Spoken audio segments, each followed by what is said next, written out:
পীর মুফতি গিয়াসউদ্দিন আত্মারি সাহেবের আগমন আলিপুরবাসীর পক্ষ থেকে সবাই জুড়ে বলি মারহাবা আর মহব্বতে বলি মারহাবা। আমরা দেখতে পাচ্ছি আজকের মাহফিলের যিনি মধ্যমণি হযরতুল আল্লামা পীর মুফতি গিয়াসউদ্দিন আত্মারি সাহেব উনি উপস্থিত হয়েছেন। হে আমার আলিপুর এলাকার পর্দার অন্তরালের মা বোনেরা, ও এই জন্য কেউ যদি বন্ড বলে বেদাতি বলে তাদের কথা শুই না নবীর দুরুদ মিলাদ কিয়াম সাইরা দিও না। কারণ আমার আল্লাহ কয় ইয়া আইয়ুহাল্লাযীনা আমানু, ওহে যারা ঈমান এনেছো, যারা ঈমানদার, আমার আল্লাহ কোনো বেঈমানরে ডাক দেয় না, আমার আল্লাহ কোনো মুসলমানরেও ডাক দেয় না। আল্লাহ আপনি কেন কোনো মুসলমানরে ডাক দেয় না? আল্লাহ কইয়া আইয়ুহাল্লাযীনা আমানু, ওহে যারা ঈমানদার। আল্লাহ তো পারতেন এই জায়গায় বলতে ইয়া আইয়ুহাল মুসলিমুন। আমার আল্লাহ জানে একদল থাকবে মুসলমান দাবি করবে, পাঞ্জাবি টুপি পাগড়ি সব থাকবে, কিন্তু আমার নবীর দুশমনি করবে। এই আছে না নাই? আমার আল্লাহ এই জন্য ইয়া আইয়ুহাল মুসলিমুন বলে নাই। আমার আল্লাহ তো পারতেন পৃথিবীর মধ্যে সর্বশ্রেষ্ঠ মানুষের মধ্যে এক জাত ইমাম যারা, আল্লাহ পারতেন বলতো ইয়া আইয়ুহাল ইমাম। কোন মসজিদের ইমাম রেও আমার আল্লাহ কয় না, কারণ আমার আল্লাহ জানে বহু ইমাম সাহেবরা মসজিদের মিম্বরে বইয়া আমার নবীর মিলাদকে আমরা বেদাত কয়। কথা কয় না? জোরে বলেন আছে না নাই? বাদান আমার একটু গভীর মনোযোগ দিবেন, অন্তরের কান লাগায়া শুনবেন বাজানো। আমার আল্লাহ এই জন্য কয় ইয়া আইয়ুহাল্লাযীনা আমানু, ওহে যারা ঈমানদার, সল্লু, তোমরা ওই নবীর উপর সল্লু আলাইহি, ওই নবীর উপর দুরূদ আদায় করো, ওয়া সাল্লিমু তাসলিমা, সালাম দাও আদবের সাথে। ভাইও আমার আল্লাহ বললেন ওই নবীর উপর দুরূদ আদায় করতে। ঈমানদাররে কইছে আমরা যারা নবীরে দাঁড়ায় সালাম দেই আমরা নিজেদেরকে ঈমানদার দাবি করি। এবার বলেন সেই ঈমান নিয়া আমরা মুহাব্বতে নবীর দুরূদ পড়ার দরকার আছে না নাই? তাহলে মুহাব্বতের আওয়াজে জবান খুলে দুরূদ শরীফ পড়েন আল্লাহুম্মা সাল্লি। এখান থেকে সরো, স্পিকারের আওয়াজ আসে না। মাওলানা মুহাম্মদ ওয়া আলা আলি সাইয়্যিদিনা। সাউন্ডটা কমে গেছে তো। মুহাম্মদ আল্লাহুম্মা সাল্লি আলা, ভাই স্পিকারটার আওয়াজ আসে না। মাওলানা মুহাম্মদ ওয়া আলা আলি সাইয়্যিদিনা। জগত পাগল কাবার জন্য, কাবা পাগল মাবুদের মাবুদ পাগল, দয়াল নবীজির নবীজি পাগল, উম্মতের আল্লাহুম্মা সাল্লি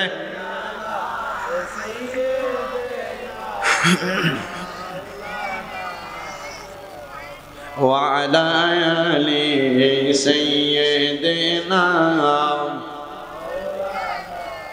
محمد لا إله لا ذكر لا إله لا كلمة لا إله لا إله إلا الله لا إله إلا الله لا إله لا إله لا إله ইল্লাল্লাহু মুহাম্মাদুর রাসূলুল্লাহ সাল্লাল্লাহু আলাইহি ওয়াসাল্লাম। আসেন আমার ভাইয়েরা, বাবারা, বন্ধুরা, আজকের জান্নাতের বাগানে বৈশা কলবটা জিন্দা করার লক্ষ্যে মুহাব্বতের আওয়াজে একটু আল্লাহ তাআলার ইসমে জাতের জিকিরে মশগুল হয়ে যায়। যে আল্লাহ তাআলা আপনার আমার দুনিয়ার জিন্দেগিতে হায়াতটারে সুন্দর হায়াত দান করছে, মুহাব্বতের আওয়াজে উচ্চ কণ্ঠে আল্লাহ তাআলার জিকিরে মশগুল হলে কষ্ট হবে বাবারা, যদি কষ্ট না হয় আসে না মুহাব্বতের আওয়াজে আল্লাহ তাআলার জিকির করি। আল্লাহ আল্লাহ আল্লাহ আল্লাহ আল্লাহ আল্লাহ আল্লাহ আল্লাহ কারবালা আর বিছায় দের জাহলা গো আমরা সইতে পারি না মারহাবা। আল্লাহ আল্লাহ মুহররমের 10 তারিখে ঘটল কি ঘটনা, মুহররমের 10 তারিখে ঘটল কি ঘটনা, কারবালা আর বিছায় দের জাহলা গো আমরা সইতে পারি না মারহাবা। আল্লাহ আল্লাহ হাসান শহীদ জহরেতে হোসেন কারবালায় আইরে হাসান শহীদ জহরেতে হোসেন কারবালায় কারবালা আর বিছায় দের জাহলা গো আমরা সইতে পারি না।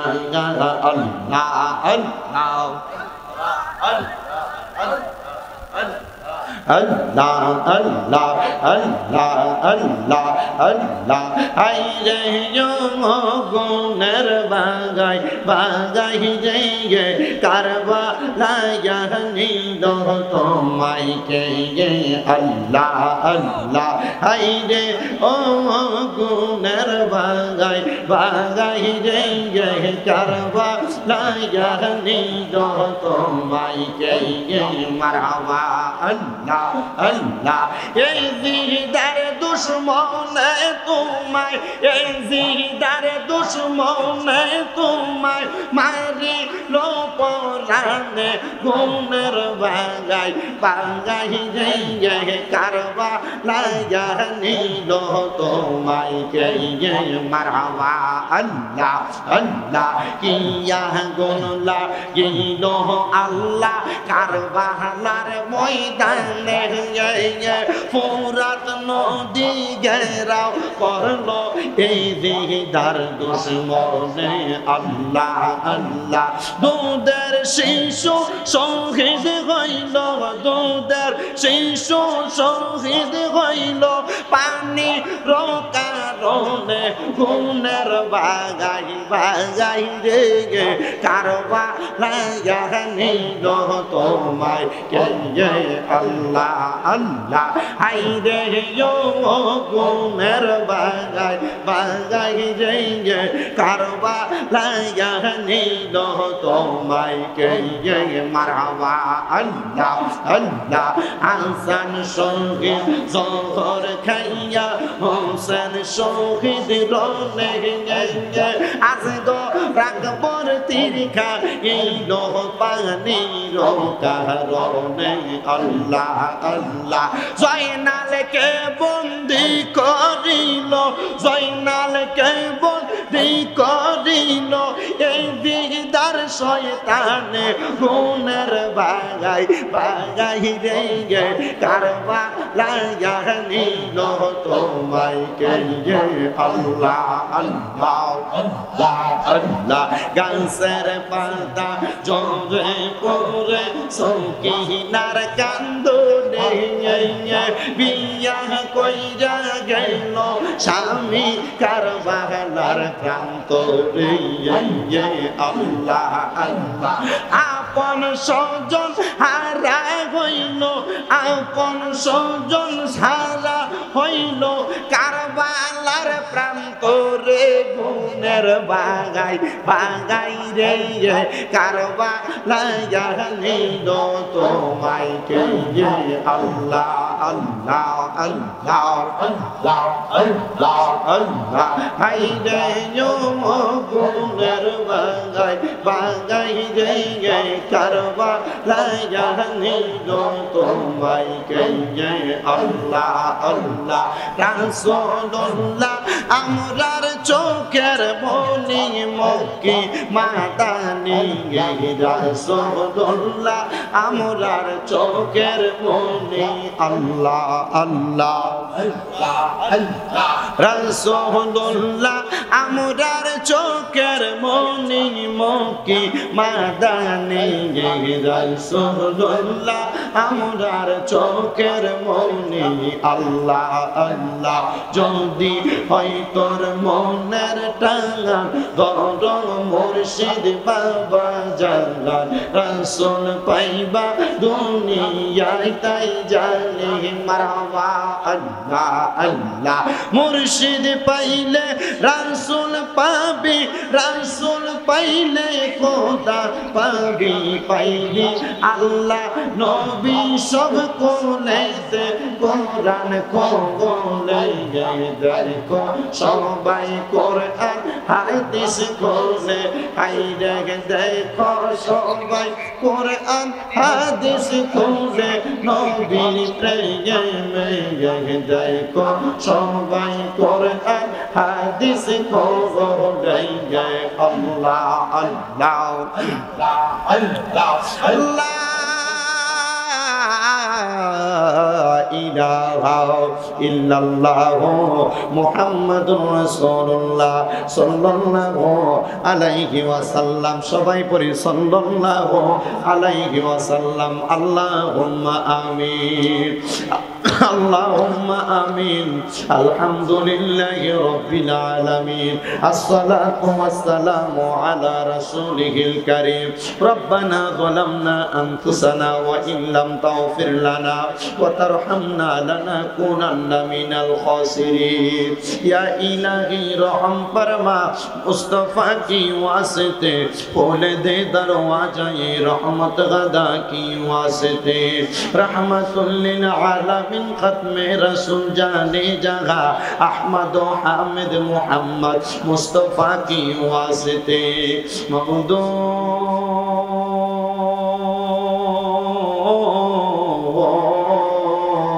ও দয়াল আল্লাহ একটু রহমতের নজর কইরা তাকিয়া দেখেন গো আল্লাহ এই কুমিল্লা জেলার অন্তর্গত হোমনা থানাধীন আলীপুর কাদিরিয়া হাফিজিয়া সুন্নিয়া মাদ্রাসা ও এতিমখানার হাফেজ ছাত্রদের পাগড়ি প্রদান উপলক্ষে দ্বিতীয় বার্ষিক ইসলামী সুন্নি মহাসম্মেলন সাজাইয়া আমি অদম গুনাহগার শামীম হোসেন রেজার সঙ্গে ওলামায়ে কেরাম দানি মকরা মুরব্বি বাবাজিরা যুবক নওজোয়ান ভাইরা ছোট্ট ছোট্ট মাসুম বাচ্চারা বিশেষ করে এই মাহফিলে যিনারা সদারত করতেছেন দুইজন মাশায়েখ আযম পীর সাহেব হুজুর পেশোয়ারি দরবার শরীফের পীরজাদা হযরত মাওলানা মুহাম্মদ ইসমাইল হোসেন নয়ন সহ পীরজাদা হযরত মাওলানা খন্দকার মহিউদ্দিন সুফিয়ান কাদেরী সাহেব সহ পীর মুফতি আব্দুস সত্তার আল কাদেরী সহ যত উলামায়ে কেরাম সদারত করতেছেন আল্লাহ প্রত্যেকের সদারত কমে বিশেষ করে মাহফিলের প্রধান বক্তা পীর মুফতি গিয়াসউদ্দিন তাহেরি সাহেব কেবলা সহ আমরা যারা মাহফিলের মধ্যে উপস্থিত হইলাম আমাদের প্রত্যেকের মুনাজাত তোমার দরবারে কবুল আর মঞ্জুর কইরা নাও এরে আমার হোমনা আলীপুর এবং আশেপাশে এলাকার মা বোনেরা গো কি গো মা মাইকের আওয়াজ তোমাদের কানে যায়নি গো মা মুনাজাত হইতেছে গো মা আমিও দম গুনাহগার শামীম হোসেন রেজার সঙ্গে তাড়াতাড়ি তোমার ঘরের একটা কর্নারের মধ্যে নামাজের মুসল্লা বিছায়া প্রজেক্টরের অন্তরালে জানাছো তাড়াতাড়ি আল্লাহর দরবারে দুনিয়ার কর্মব্যস্ততা বন্ধ করে দিয়া আমিন আমিন করে দুইটা হাত বাড়াইয়া দেও গো মা আমাদের বিশ্বাস আছে গো মা আমার আল্লাহ একটা হাত খালি ফিরাইয়া দিবে না এরে আমার এই এলাকা এবং আশেপাশে এলাকার ভাই বাবারা কিরে ভাই দুনিয়ার কাজকর্মগুলা বন্ধ হয়েছে রে ভাই মুনাজাত হইতেছে রে ভাই আর কতকাল দুনিয়ার ব্যস্ততাতে সময় কাটাইবা দুনিয়ার রং তামাশা একদিন বন্ধ হইয়া যাবে আমার আল্লাহর দরবারে আমিন আমিন করে দুইটা হাত বাড়াইয়া দেও রে ভাই জানি না রে আল্লাহ কোন ভাই বাবা মা বোনের জন্য জানি গো আজকের এই মুনাজাত জীবনের শেষ মুনাজাত করে হাত বাড়াইছি। জানি না রে আল্লাহ কোন ভাই বাবা মা বোনের জন্য জানি গো আজকের আলিপুরের মাহফিল জীবনের শেষ মাহফিল হইয়া গেছে। জানি না রে আল্লাহ কোন ভাই বাবা মা বোনের জন্য জানি গো তাদের এলাকার কবরস্থানের মাটি লাভালাভি করে। জানি না রে আল্লাহ কোন ভাই বাবা মা বোনের জন্য জানি গো বাঁশমুড়ার বাঁশগুলা পাইকা লাল লাল হইয়া গেছে। জানি না রে আল্লাহ কোন ভাই বাবা মা বোনের জন্য জানি গো কমলা দুলালপুরের বাজারের কাপড়ের দোকানে কাপড় গুলা কাইটা রেডি কইরা রাখছি। ডাকলেনি জুড়াইব মন জপলেনি পান ঠান্ডা হবে এনা দেখিলে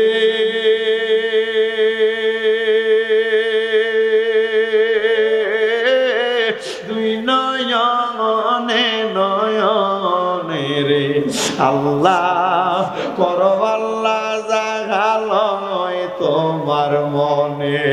তুমি তোমার বন্ধু আদম নবীর সঙ্গে কইছিলা কথায় আল্লাহ আরাফাতে নিয়া আমরার সঙ্গে নি কইবা কথা গো ও আল্লাহ আজরাইল পাঠাইয়া গো আল্লাহ করো আল্লাহ জাগালয় তোমার মনে। তুমি তোমার বন্ধু ইউনুস নবীর সঙ্গে কইছিলা কথায় আল্লাহ মাছের পেটে নিয়া আমরার সঙ্গে নি কইবা কথা গো ও আল্লাহ সাদা কাফনে ঢুকাইয়া গো আল্লাহ বড় আল্লাহ জাগালয় তোমার মনে। তুমি তোমার বন্ধু ইব্রাহিম নবীর সঙ্গে কইছিলা কথায় আল্লাহ নমরুদের আগুনে ফালাইয়া আমরার সঙ্গে নি কইবা কথা গো ও আল্লাহ অন্ধকার কবরে না মাইয়া গো আল্লাহ বড় আল্লাহ জাগালয় তোমার মনে। অবশেষে আমার নূরের নবীর সঙ্গে কইছিলা কথায় আল্লাহ মেরাজেতে নিয়া আমরার সঙ্গে নি কইবা কথা গো ও আল্লাহ আমার নবীর সামনে তে রাখিয়া গো আল্লাহ বড় আল্লাহ জাগালয় তোমার মনে। বাবুদো মায়ার নজর করে তাকে দেখেন গো আল্লাহ এই আলিপুরের মাদ্রাসার মাহফিলে কে জানি গাত বাড়াইছে কার জানি জগতের মধ্যে আব্বা নাই যেই বাবা রিক্সা চালাইয়া মাটি খাইটা মাথার গাম পায়ে ফালাইয়া পরের বাড়িতে বদলার কাম কইরা সন্তানরে মানুষের মতো মানুষ করার জন্য আব্বা পরিশ্রম করছে। এমন আব্বা যাদের অন্ধকার কবরে রে আল্লাহ আব্বার কবর জান্নাতের বাগান বানায়া দাও ও দয়াল করিয়া তোমার দরবারে আজকের মুনাজাতে কে জানি হাত বাড়াইছে কার জানি জগতের মধ্যে মা নাই যেই মা 10 মাস 10 দিন গর্ভে ধারণ কইরা সন্তানের প্রসব বেদনা সহ্য করতে মার বড় কষ্ট হইছে। এমন মা যাদের অন্ধকার কবরে রে আল্লাহ আমার কবর জান্নাতের বাগান বানায়া দাও আল্লাহ। আজকে 3 দিন হয় কোরবানির ঈদ চলে গেছে। অনেক সন্তানেরা কোরবানি দিছে, মা বাপ দুনিয়াতে পাইতে থাকতে কোরবানি দেওয়ার সামর্থ্য ছিল না। দয়া একটা ছেলে দুবাই থেকে কল দিয়া মাঝে মাঝেই দোয়া চাইতো।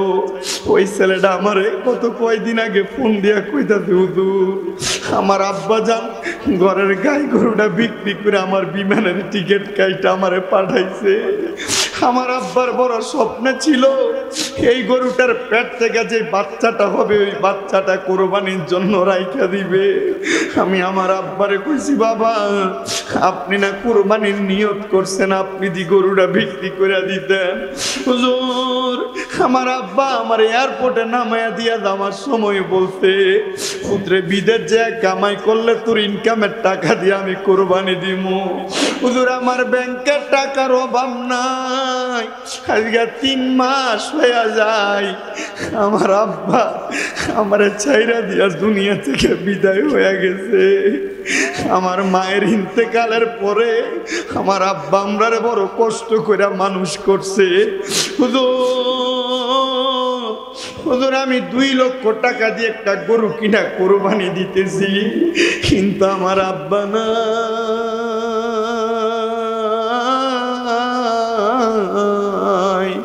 আল্লাহ এখানে কত সন্তানেরা জানি এমন আব্বারে ছাড়া এই কোরবানির ঈদটা কাটাইছে। ও দয়াল, আম্মা আব্বা যদিও নিজেরা কোরবানি দিত না, মানুষের বাড়ি থেকে সমাজ থেকে পঞ্চায়েত থেকে যে গোস্ত আসতো 2টা টুকরা আলু বাড়াইয়া দিয়া মা গোস্তটা রান্না করতো। পুত্রে একবেলা বেশি খাওয়াইতো, মা আলু ঝুল্লি দিয়া ভাত খেয়া পালাইতো। জানি না এমন কোন সন্তানের ঘরে গোস্ত আছে কিন্তু মা বাপ নাই। আল্লাহ তাদের আম্মা আব্বার কবর না জাতের ফয়সালা করো। আমার একটা ভক্ত বিপ্লব, তার আম্মা ইন্তেকাল করতে আজকে 17 দিন হয়ে যায়।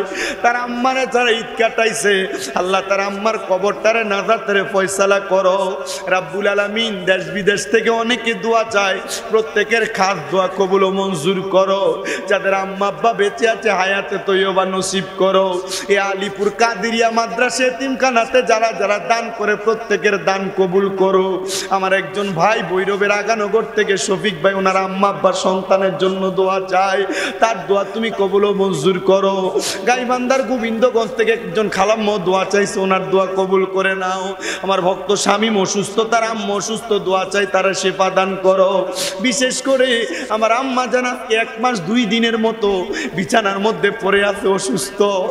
আমরা আমাদের আম্মারে অসুস্থ অবস্থায় বিছানায় শোয়া ঈদ কাটাইছি। আল্লাহ জানি না আমাদের কোন পাপের কারণে আপনি আমার আম্মারে অসুস্থ বানায় রাখছেন। আপনার দরবারে তওবা করি, আপনি আমার আম্মা জানকে শেফা দান করে দেন। আল্লাহ আপনি আমার আম্মা জানকে শেফা দান করে দেন।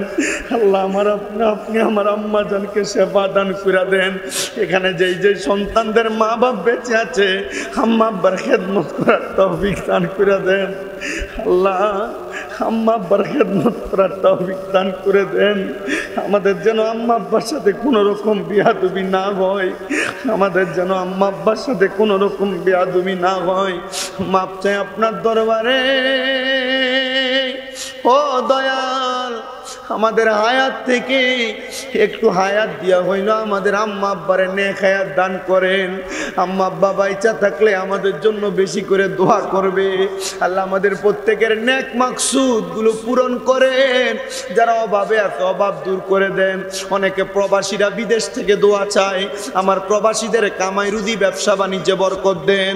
আল্লাহ বিশেষ করে ইয়াসিন সহ যারা যারা এই কাদিরিয়া মাদ্রাসার জন্য কষ্ট করে, তাদের প্রত্যেকের পরিশ্রম আপনি কবুল ও মঞ্জুর করেন।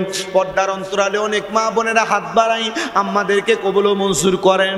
যে 4 জন ছাত্র মাথায় পাগড়ি নিবে কোরআনের হিফজ সম্পূর্ণ করেছে, তারা সহ বাকি প্রত্যেকটা ছাত্রকে আপনি কবুল ও মঞ্জুর করেন। আমাদের প্রত্যেকের মরণের আগে আখিরি জবানে মধুর কালেমা পড়াইয়া দিয়েন, লা ইলাহা ইল্লাল্লাহু মুহাম্মাদুর রাসূলুল্লাহ সাল্লাল্লাহু আলাইহি ওয়াসাল্লাম। একটা জবানও কেউ বন্ধ রাখবেন না, মুহাব্বতের আওয়াজে উচ্চ কণ্ঠে পড়েন আলহামদুলিল্লাহ। আলহামদুলিল্লাহ বললে খুশি হয় কি? ওই আল্লাহকে আমরা সবাই একটাবার ডান হাত তুলে জোরে ডাক দে আল্লাহ।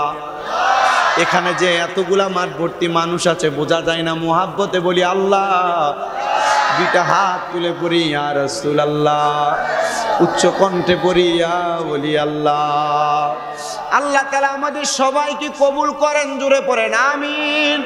বাবাজিরা, আমি ডাইনে বামে যাচ্ছি না, ডাইরেক্ট আমি আমার আলোচনার ধারাবাহিকতার মধ্যে চলে যাচ্ছি। আমি এখানে আসার আগে পেশোয়ারি দরবারের পীর সাহেব হুজুর, মহিষমারি দরবার শরীফের মহিউদ্দিন সুফি হুজুরদের কাছে দোয়া চেয়ে আসছি আমার আম্মার জন্য। আমি ওয়াজ শুরু করার আগে আপনাদের কাছে আমার আম্মার জন্য আরেকবার একটু দোয়া চাইতেছি। আমার আম্মা জানের PLID অপারেশন হয়েছে, অপারেশন হওয়ার কারণে আজকে 1 মাস 2 দিন পর্যন্ত বিছানায় পড়ে আছে। আমি চিন্তা করলাম আল্লাহ মনে হয় আমার বড় একটা পরীক্ষা দিতেছে। আমি আজকে 9 বছর ওয়াজ করি, বয়সে 9 বছর বেশিরভাগ মাহফিলে মা বাবার খেদমতের ওয়াজ করছি। আমার একজন হুজুর আমারে বলছে, মনে হয় তুই যে মা বাবার ওয়াজ করছো তা আল্লাহ তোর দিয়ে এখন পরীক্ষা নেই, তুই নিয়ে এখানের মধ্যে তোর মা বাবার খেদমত করস। আল্লাহর কসম করে বলি, আমার আম্মা জানের খেদমতের জন্য আমি এতটুক যথেষ্ট। আমি বলছি আমার আম্মা জানের পাশে কোনো মানুষ লাগবে না, আমি নিজের হাতে আলগি দিয়া কোলে করে নিয়ে বসাই বাথরুমের যে কমর চেয়ার, নিজের হাতে প্রস্রাব পায়খানা পরিষ্কার করে দেই। আমি আল্লাহর দরবারে এতটুক বলতে পারবো। রাত্রবেলা ঘুমাইতে গেলে আমার চোখ লাগে না, মানি কোন সময় ডাক দেয় কোনো কিছু লাগবে। আব্বাজিরা, আপনাদের কাছে এতটুকু আবদার নিয়ে আমি আমার বয়ান শুরু করি। দুনিয়াতে যা করেন আর না করেন, মন্দ কাজ ত্যাগ করে ভালো ভালো কাজ করবেন। আপনাকে ভালো কাজ দুনিয়ার বিপদ থেকে উদ্ধার করবে, আপনাকে ভালো কাজ আখিরাতের মধ্যে আপনাকে জাহান্নাম থেকে উদ্ধার করবে। আপনারা বলেন ভালো ভালো কাজগুলা আমাদেরকে দুনিয়ার বিপদ থেকে উদ্ধার করবে, এই বিশ্বাস আমাদের আছে না নাই? হাদিস শরীফের মধ্যে পড়তে গিয়ে পাইলাম, অল্প কিছুদিন আগে আমি কামেল ফিকা পরীক্ষা দেওয়ার সময় একটা হাদিস শরীফ আমি পড়ার সময় দেখতে পাইলাম, আল্লাহর হাবিব মুহাম্মদুর রাসূলুল্লাহ সাল্লাল্লাহু আলাইহি সাল্লাম নবী আমার বলতেছে, দুনিয়ার জমিনের মধ্যে কোনো মানুষ যদি পাপ কাজের মধ্যে লিপ্ত হয়ে যায়, তাহলে আমার আল্লাহ তাআলা ওই মানুষটাকে বিপদ আপদের মধ্যে ফেলায়া দেয়। ও বন্ধু আমার, ও আমার আলিপুর এলাকার ভাই বাবারা, মা বোনেরা, মনে রাখতে হবে পাপ কাজ আপনারে বিপদে ফালাইয়া দিবে, পাপ কাজ আপনারে দুনিয়ার জমিনের মধ্যে অভাব অনটনের মধ্যে ফালাইয়া দিবে, পাপ কাজ আপনাকে দুনিয়ার জমিনের মধ্যে মুসিবতে ফালাইয়া দিবে। আল্লাহর দরবারে ফরিয়াদ, আল্লাহ আমরা কোনো পাপ কাজের দ্বারা কোনো মুসিবতে পড়তে চাই না। আমাদের এমন কোনো ছোট ছোট ভালো কাজ যদি তোমার দরবারে পছন্দ হয়, আল্লাহ তুমি আমাদের ভালো কাজগুলোর কারণে আমাদেরকে দুনিয়া এবং আখিরাতের মধ্যে তারাক্কি নসিব করো। এবার আপনারা বলেন, আমার আল্লাহ চাইলে আমাদেরকে দুনিয়া এবং আখিরাতের মধ্যে তারাক্কি দিতে পারে কি পারে না? আমার দুনিয়ার মুসলমান ইমানদারেরা একটু গভীর মনোযোগ অন্তরের কান লাগে বয়ানটা শ্রবণ করার চেষ্টা করবেন। এই ভালো কাজ মানুষকে দুনিয়ার জমিনের মধ্যে কেমন করে উদ্ধার করে একটু শুনবেন। হযরতে আব্দুল্লাহ ইবনে ওমর রাদিয়াল্লাহু তাআলা আনহু বলেন, আমি আমার নবীজির জবান মুবারক একটা ঘটনা বলতে শুনলাম। 3 জন পাপী ব্যক্তি পাপ কাজ করার জন্য এলাকার সব মানুষকে অত্যাচার করে, অনাচার করে। এলাকার মানুষ তাদের অত্যাচার অনাচারে বড় অতিষ্ঠ। দেখবেন এলাকায় এমন অনেক শয়তান মার্কা লোক আছে, যার এলাকার অত্যাচার অনাচারের কারণে এলাকার ভালো মানুষও থাকতে পারে না। আপনারা বলেন এমন শয়তান মার্কা লোক এলাকায় আছে না নাই? হ্যাঁ, আছে না এমন? এলাকার ভিতরে এমন নাড়া একটা থাকে, যে নাড়ার কারণে এলাকার ভালো ভালো মানুষও ঘরে ঘুমাইতে পারে না। কি কথা কন না কেন? আছে না নাই? ওই 3 শয়তান মানুষ, এরা মানুষকে অত্যাচার করে, মানুষের প্রতি জুলুম করে, মানুষের প্রতি অন্যায় করে। এরা রাত্রবেলা 3 জন একসাথে হইয়া পরের দিন কার উপর অত্যাচার করবে, অনাচার করবে, এগুলার জন্য বুদ্ধিমত্তা করে। তো এই 3 জন যখন বুদ্ধিমত্তা করে, টানা 1 সপ্তাহ পর্যন্ত বুদ্ধি করে, কিন্তু তারা তাদের বুদ্ধি মোতাবেক মানুষের প্রতি অত্যাচার করতে পারে না। বলে কেন? কারণ তারা যেই বুদ্ধি করে, পরের দিন তার বুদ্ধির পরিপ্রেক্ষিতে যায় দেখে মানুষ কাজ করে, সে বুঝতে পারছে তার এলাকার মধ্যে সে যেই পরামর্শগুলা করে কুপরামর্শ, এই কুপরামর্শগুলা মানুষ জেনে গেছে, এই জন্য তাদের পরামর্শগুলা সফল হয় না। এই 3 ছোট্টা বেড়া 3 নাড়া চিন্তা করলো, এরা এই দুনিয়ার জমিনের মানুষের চোখের আড়ালে যায় না, কোন জায়গার মধ্যে তাদের কুপরামর্শ করবে, মানুষকে যেন বিপদে ফেলাইতে পারে। এই 3 জন মিলা গোড়ার পিঠে উইঠা মাগরিবের নামাজের সময় টকবক করতে করতে এরা তাদের এলাকা চাইরা দিয়া বড় একটা পাহাড়ের গুহার মধ্যে প্রবেশ করছে। পাহাড়ের গুহার মধ্যে যাইয়া এরা নিয়ত করতে, এরা কুমন্ত্রণা করতেছে, আজ আজকে এই ব্যক্তিকে বিপদে ফেলা হবে, আগামীকালকে ওই ব্যক্তিকে বিপদে ফেলা হবে, এরপরের দিন ওই ব্যক্তিকে বিপদে ফেলা হবে। আর ওই এলাকার একজন আল্লাহওয়ালা ব্যক্তি আল্লাহ তাআলার কাছে হাত বাড়ায় দোয়া করে, আল্লাহ, যে তিনজন ব্যক্তির কুমন্ত্রণার কারণে, অত্যাচারের কারণে এলাকার মানুষ শান্তিতে থাকতে পারে না, আপনি তিনজন ব্যক্তিকে হেদায়েত দান করেন। এবার আপনারা বলেন, হেদায়েত দেওয়ার মালিক একজন, তিনি কে? আসতে বলছেন, আরো জোরে কন্যা, তিনি কে? ও বাবা, অত্যাচারীর অত্যাচার থেকে বাঁচতে চান কি চান না? জোরে কন্যা, বাঁচতে চান কি চান না? নাডার নাডামি থেকে বাঁচার দরকার আছে না নাই? ওই তিনজনের অত্যাচারের কথা শুই না, আল্লাহ পাকের খাস নেককার বান্দাম আল্লাহ তাআলার কাছে দোয়া করে, আল্লাহ, এই তিনজনের অত্যাচারে আমার এলাকার মানুষ বড় অতিষ্ঠ, আপনি একটু খাস করে দোয়া করে দেন। দেখবেন আপনাদের এলাকার মানুষ যখন বিপদে পড়ে, পেশোয়ারি দরবারের পিসা হুজুরের কাছে যায়, মহিষমারি দরবারের পিসা হুজুরের কাছে দেয়া দোয়া চায়, হুজুর একটু দোয়া করবেন, বড় বিপদে আছি, বড় অভাবে আছি, বড় টেনশনে আছি, মুসিবতে আছি, হুজুর আপনাদের তাহাজ্জুদ নামাজের দোয়ার কারণে আল্লাহ তাআলা আমাদেরকে বিপদ থেকে উদ্ধার করবে। দোয়া চান কি চান না? কথা কয় না, দোয়া চান কি চান না? ওই হুজুরও দোয়া করছে, আল্লাহ এদেরকে বিপদ থেকে উদ্ধার করেন, এদের বিপদ থেকে উদ্ধার করেন। এবার ওই তিনজন ব্যক্তি যখন কুমন্ত্রণা, কুপরামর্শ করেন, ওই কুপরামর্শ করার সময় তারা ওই গুহার মধ্যে আটকা পড়ে গেছে। একদিন না, 2 দিন না, টানা 1 সপ্তাহ পর্যন্ত গুহার মধ্যে আটকা পড়ে গেছে। কেমনে পড়ছে জানেন? বড় একটা গুহার মুখ, ওই গুহার মুখের মধ্যে বড় একটা পাথর আইসা মুখটারে বন্ধ করে দিছে।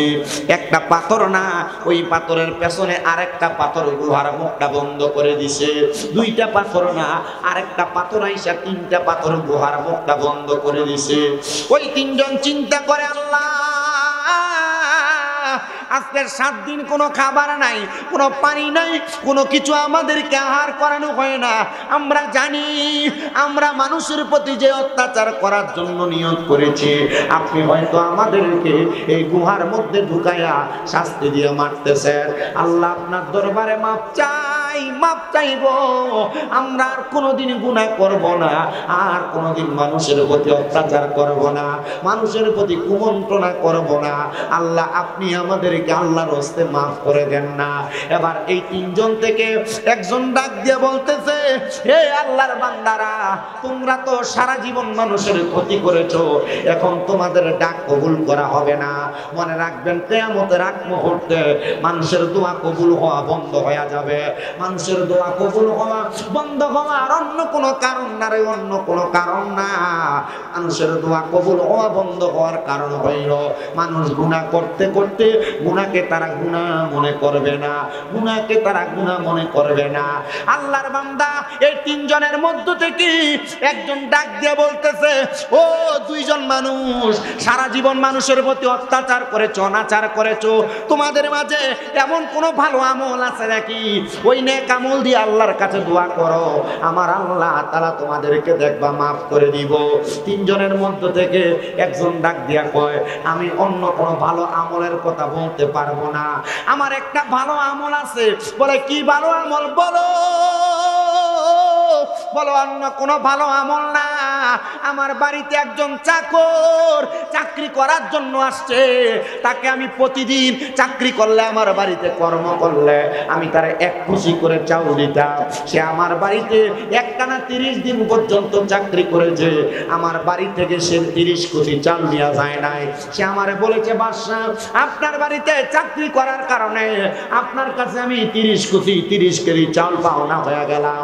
তবে বাদশা, এই চালগুলো আমি নিব না, কারণ এই চালগুলা খাওয়ার উপযুক্ত আমার কাছে মানুষ নাই। বাদশা, আপনার কাছে চালগুলা রেখে দেন, আমি পরে আপনার কাছ থেকে নিয়ে যাব, আমানত রাখেন। কিন্তু আমরা সমাজে আমানত দূরের কথা, আমরা সমাজের ভিতরে একজন মানুষের কাছে যদি অল্প কিছুক্ষণের জন্য কোনো মাল রাখা হয়, এটা এখান থেকে ওইখানে হইতে দেরি হয় না। সোনারা বাংলাদেশে কথা কন্যা ঠিক কিনা? আছে না? আমার মুসলমানেরা মনোযোগ দেন। ওই চাকর ডাক দিয়া কয়, আপনার কাছে রাখলাম আমি আমার সামানটা, আমানত। কন্যা কি কথা? কন্যা কি রাখছি? আমানত বড় শক্ত জিনিস, আমানতের খেয়ানত করবেন না, বেঈমান হওয়ার সম্ভাবনা আছে, বেঈমান হবেন।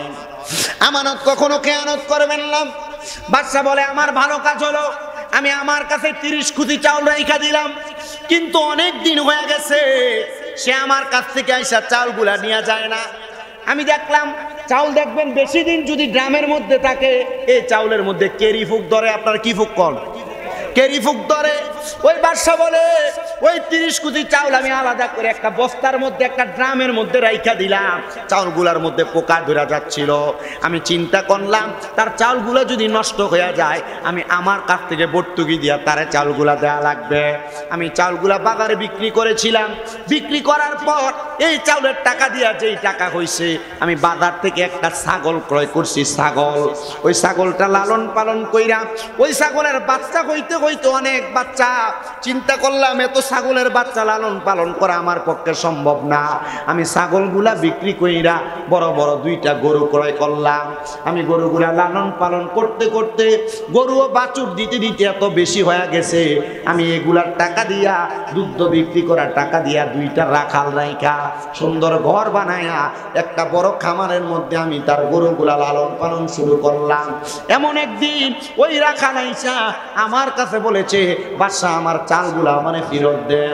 আমি তখন রাখালকে বললাম এই যে গরুর গোয়ালটা দেখতে পাও গরুগুলা 2জন রাখা আছে, এগুলা তুমি নিয়ে যাও।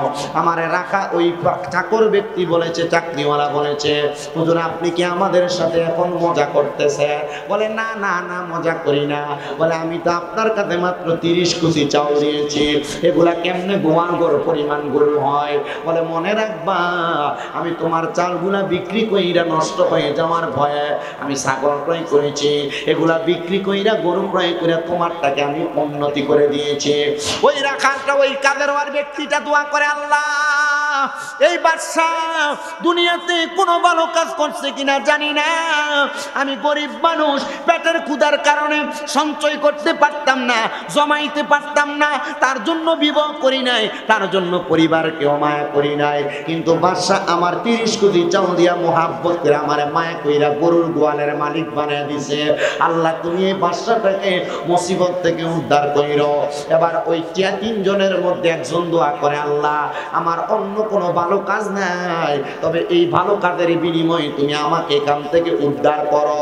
ওই লোকগুলা ডাক দিয়ে বলে ও জগতের মানুষ শুনো রে, ওই দোয়াটা করতে দেরি গুহার মুখের মধ্যে যেই 3টা পাথর ছিল বোন আমার কাছে এসে বলতেছে তারে অল্প কিছু টাকা অল্প কিছু দিরহাম দেওয়ার জন্য হাওলাত সে আমাকে পরে দিয়ে দিবে। আমি তাকে বলছি পরে দেওয়া লাগবে না, তুমি যদি আমার কাছ থেকে টাকা নাও তাইলে আমি তোমার দেহ বুক করব। ও বাবা এই টাকার বিনিময়ে দেহ বুক করাটাকে পতিতালয়ের আড্ডাখানা বলে। বাংলাদেশের নারী সঞ্চয় আইন নারী সংকলন আইনের মধ্যে পরিষদের মধ্যে কয়েকদিন আগে কিছু নারীরা বলেছে দৌলতদিয়া সহ যত নারীরা দেহ ব্যবসা করে এইটাকে শ্রমের মর্যাদা দেওয়ার জন্য। আরে বাংলাদেশে যদি দেহ ব্যবসাকে শ্রমের মর্যাদা দেয় কোন সরকার, বাংলাদেশে যদি কোন নারীদের দেহ ব্যবসাকে শ্রমের মর্যাদা দেয় ওই সরকারও বেশি দিন থাকতে পারবে না। এই জন্য আমরা কোরআন সুন্নাহ মোতাবেক যেই আইন বাস্তবায়ন করলে নারীরা সম্মান পায় আমরা সেই আইনের পক্ষে কথা বলি। নারী বিষয়ক আইন সঞ্চালনের যেই বিষয়গুলো নারীরা বাস্তবায়ন করার কথা বলেছে আমরা এটার পক্ষে না, কারণ আমরা ইসলামকে মানি। ইসলাম বলে মহিলারা ঘরে থাকবে, মহিলারা দেহ ব্যবসা করবে না, নিজের দেহ অন্য পুরুষের মাঝে ফুটিয়ে তুলবে না। এবার আপনারা বলেন নারীরা দেহ ব্যবসা করুক, এটাকে আপনারা চান নাকি? এই কথা বলেন চান নাকি? 10টা আইন তারা প্রকাশ করেছে, এর মধ্যে একটা আইন হইল কোন পুরুষ তার স্ত্রীকে বিবাহ করার পর তার স্ত্রীকে সে মন চাইলেই তার সাথে মেলামেশা করতে পারবে না, স্ত্রীর মন চাইলে মেলামেশা করবে, এটা কোন আইন হইতে পারে না। কোরআন সুন্নাহর আইনের বিরোধী এটা।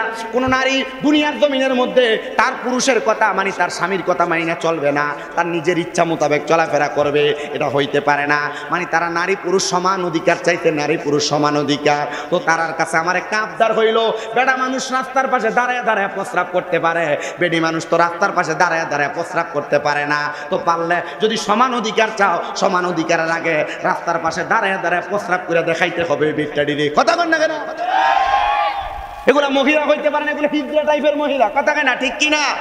যদি কোনো মুসলমান দাবি করে কেউ এই আইন বাস্তবায়ন করবে না, কথা কন না ঠিক কিনা? ও বাবা, নারীদেরকে এমন ভাবে চলতে হবে তাদের স্বামীর কথা মাইনা, স্বামীর আদেশ মাইনা, স্বামীর কথার উপর কথা না বইলা, স্বামীর কথা অমান্য না কইরা। কিন্তু বহু পুরুষ মানুষ তার স্ত্রীর অত্যাচার কথার মুখের ঠেলায় এই পুরুষ পরিবারের সাথে সুন্দর করে সময় কাটাইতে পারে না। এমন অনেক মহিলা আছে, স্বামী হাজার কষ্ট করে সকাল থেকে সন্ধ্যা পর্যন্ত কষ্ট করে বাড়িতে আসে, কিন্তু স্বামীর কানের কাছে ঘ্যান ঘ্যান ঘ্যান ঘ্যান করে। আপনারা বলেন এই জাতের মহিলা সোনার বাংলাদেশে আছে না নাই? বহু মহিলা আছে স্বামীর ইনকাম মাসে মাত্র 10-12 হাজার টাকা, কিন্তু মাসে মাসেই বেডির একটা ত্রিপিদ একটা নতুন কাপড় কিনা না দিলে বেডির ভাল লাগে না। এই জাতের মহিলা সোনার বাংলাদেশে আছে না নাই? আবার এমন অনেক মহিলা আছে স্বামী বলে ঘরের বাহিরে যায়ও না, এই মহিলা প্রতি সপ্তাহ ওয়াই ব্রিজে না গেলে বেডির ভালোই লাগে না, ফুচকা খাইতে না গেলে ভালোই লাগে না, নতুন কুড়ে ঘরে না গেলে বেডির ভালোই লাগে না। আপনারা কন্যাগিরি এই জাতের বেডি আজ বাংলাদেশে আছে না না? ও আমার পর্দার অন্তরালের মা, আপনাদের কাছে বলবো গো মা, আপনাদেরকে কোরআন সম্মান দিছে, ইজ্জত দিছে, নবী সম্মান দিছে, ইজ্জত দিছে, হাদিস সম্মান দিছে, ইসলাম সম্মান দিছে। তোমরা পর্দা ছেড়ে যাও না, স্বামীর আদেশ অমান্য করো না, স্বামীরে দমক দিও না, শ্বশুর শাশুড়ির দমক দিও না। এবার আপনারা বলেন নারীরা জান্নাতে যাওয়ার জন্য এই ভালো ভালো কাজগুলা করার দরকার আছে না নাই? এ আমার মুসলমান ইমানদারেরা মনোযোগ দেন। ওই লোকটা ডাক দিয়া কয়, ও চাচাতো বোন, আমি তোমারে টাকা দিতে পারি, তুমি আমারে ফেরত দেওয়া লাগবে না, একটাই মাত্র কারণ, আমি এই টাকার বিনিময়ে তোমার দেহটা ভোগ করতে চাই।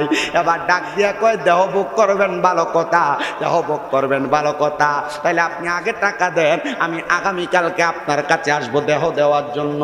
মেয়েটার টাকা নিয়ে চলে গেছে। পরের দিন রাত্রবেলা তার চাচাতো ভাইয়ের কাছে আসছে, সে বলে আমি আমার চাচাতো বোনের বুকের মধ্যে ধরে ধাক্কা দিয়ে আমার খাটের মধ্যে ফেলে দিছি, আমি তার সঙ্গে মেলামেশা করব। এমন টাইমে আমার চাচাতো বোন আমার বুকের মধ্যে হাতটা দিয়া বলছে, এ ভাই আপনি একটু আল্লাহকে ভয় করেন। আমি আমার আল্লাহরে ভয় কইরা তার সঙ্গে মেলামেশা করা বন্ধ রাখলাম। আমি যখন বন্ধ রাখলাম, সে কান্না করতে করতে আমার ঘর থেকে চইলা গেছে। আমার জীবনে কোনো ভালো কাজ আছে কিনা আমি জানি না, তবে আমার এই ভালো কাজটার উচিলে আল্লাহ নিয়ে আমার এই গুহা থেকে বাঁচায়। ওই লোকটা ডাক দিয়া কয়, জগতের মানুষ রে, আমি দোয়াটা করতে দেরি, আমি তাকে দেখলাম সাথে সাথে গুহার মুখ থেকে আরেকটা পাথর সরে গেছে। 3টা পাথর দিয়া গুহার মুখটা বন্ধ ছিল, 2টা পাথর 2টা ভালো কাজের বিনিময় সরে গেছে। এবার আরেকটা লোক বাকি, সামনেও আরেকটা পাথর বাকি। ওই লোকটা ডাক দিয়া কয়, আমার কোনো ভালো কাজ আমার কাছে আছে কিনা আমি জানি না, তবে আমার কাছে একটা ভালো কাজ আছে। আমার বাড়িতে আমি অনেকগুলা বকরি পালন করতাম, আমার বকরিগুলা পালন করতে করতে আমার বাড়ির মধ্যে এই বকরিগুলা যখন দুধ দিত, আমি বকরির দুধগুলা দহন কইরা আগে আমি আমার আম্মা জানকে খাওয়াইতাম। বকরির দুধগুলা দহন কইরা আমি আমার আম্মা জানকে খাওয়াইতাম। আমার আম্মারে খাওয়ানোর আগে আমি আমার স্ত্রী এবং সন্তান কাউকে বকরির দুধ পান করাইতাম না। ও জগতের মানুষ, আমি যখন হঠাৎ করে একদিন বকরির দুধ দহন করে আমার মায়ের ঘরে গেলাম, আমি তাকে দেখলাম আমার মা জননী ঘরের মধ্যে ঘুমায়া গেছে। আমার মা জননী দুধগুলা পান করে নাই, আমার মা ঘুমায়, কিন্তু আমার মারে দুধ পান করানো ছাড়া আমি আমার সন্তান এবং স্ত্রী কাউকে আমি দুধ পান করাই নাই। আমি চিন্তা করতে লাগলাম, হাইরে এমন কি হয়ে গেল যার কারণে আমার মা ঘুমায়। আমার মা ঘুমানোর আগ পর্যন্ত, ঘুম থেকে জাগ্রত হওয়ার আগ পর্যন্ত আমি আমার মা জননীর আমি দুধ পান না করে কাউরে দুধ পান করাই নাই। আমি সাথে সাথে তাকে দেখলাম আমার মা ঘুম থেকে জাগ্রত হয়েছে সকালবেলা। জাগ্রত হওয়ার সাথে সাথে আমি আমার মারে দুধ পান করে পরে আমি আমার সন্তান এবং আমার স্ত্রীরে দুধ পান করাইছি।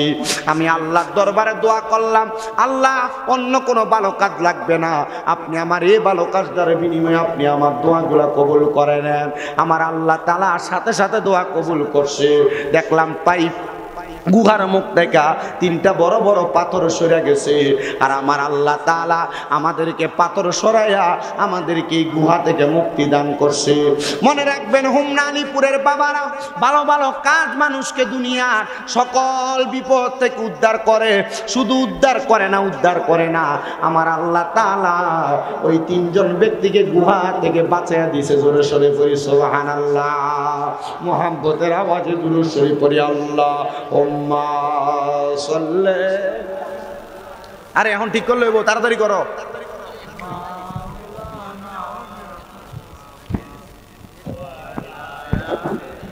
কেমন লড়ছে? হাত লাগলে কি হাত লাগলে যদি লড়ে যাতে আসার গেলে কি হইব? মাদাল্লাহুম্মা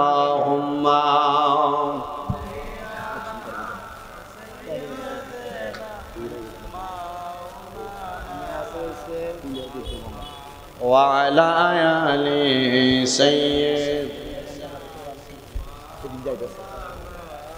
জগৎ পাগল কাবার জন্য, কাবা পাগল মাবুদের, মাবুদ পাগল দয়াল নবীজি পাগল উম্মতের। আল্লাহুম্মা সাল্লি আলা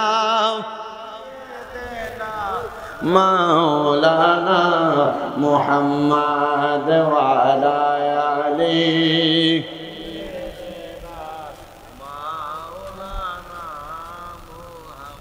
তাহলে ভালো কাজ মানুষকে বিপদ থেকে উদ্ধার করে, এটার একটা নজির আপনারা দেখছেন তো? কথা কয় না, পাইছেন তো? কাজ হবে না খারাপ কাজ। মোটামুটি আমরা কলের পানির লাইন রাস্তা কেমন,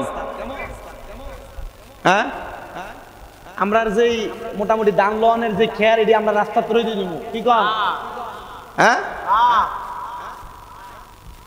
আমরা মানুষের কন ছাড়া মানুষের ধরনের গাছের আম ফাইরে রয়ে যাবো, কেমন করা যাবে? এগুলা করা যাইব? আল্লাহ আমাদেরকে হেফাজত করেন, আরো জোরে কোন আমিন। না আপনারা আমিনের আওয়াজটা এটা এতটা বালা না, একটু মহাব্বতে কইতে হবে, আরো জোরে কোন আমিন। আমার ওয়াজ যদি আর একটু সামনে বারে আপনারা কষ্ট হইব। আমি কিন্তু হুজুরের খবর নিয়ে আনিস, হুজুর আইসা পড়ছেন মোটামুটি কথা বলছো সোনাকান্দা পারিয়া রামচন্দ্রপুর রোডে ঢুকছে, তাইলে আর কতক্ষণ লাগবে ইন্ডিয়া আইতে? বেশিক্ষণ সময় লাগতো না। তো এই সময়টা আপনারা আমারে দিবেননি? আমি জানি আপনারা আমারে দিবেন, কারণ আমি এখানে কোনো নতুন না। আমি এখানে এই জায়গাতে তো ওয়াজ করছি কয়েকবার নাকি। এন্ডিয়া ওই যে নজরুল বাড়ি কি কয়, এন্ডিয়া মাদ্রাসার এই জায়গা মোটামুটি এই হোমনা আলীপুর রামপুর এই জায়গায় যা আছে কয়েক জায়গাতে ওয়াজ করে লাইছি। আপনারা আমার একটু সময় দিবেন আর একটু মহাব্বতে দুরূদ শরীফ পড়বেন। আল্লাহুম্মা সাল্লি মাওলানা মুহাম্মদ ওয়া আলা আলি সাইয়্যিদিনা। কেউ বড় হয় দনে জনে, কেউ বায়াবার মান সম্মানে, আমরা পাগল নবীর প্রেমে মুহাম্মাদিয়া রাসূলুল্লাহ। আল্লাহুম্মা অন যদি ঠিক করেন, আমার কারণে ছুটে গেছে। ওয়ালা আলি সাইয়্যিদিনা, স্বয়ং আল্লাহর নূর দিয়া হাবিবুল্লাহ বানাইয়া নামের সাথে নাম মিশাইলেন, দেখেন নাচে কালেমাতে আল্লাহুম্মা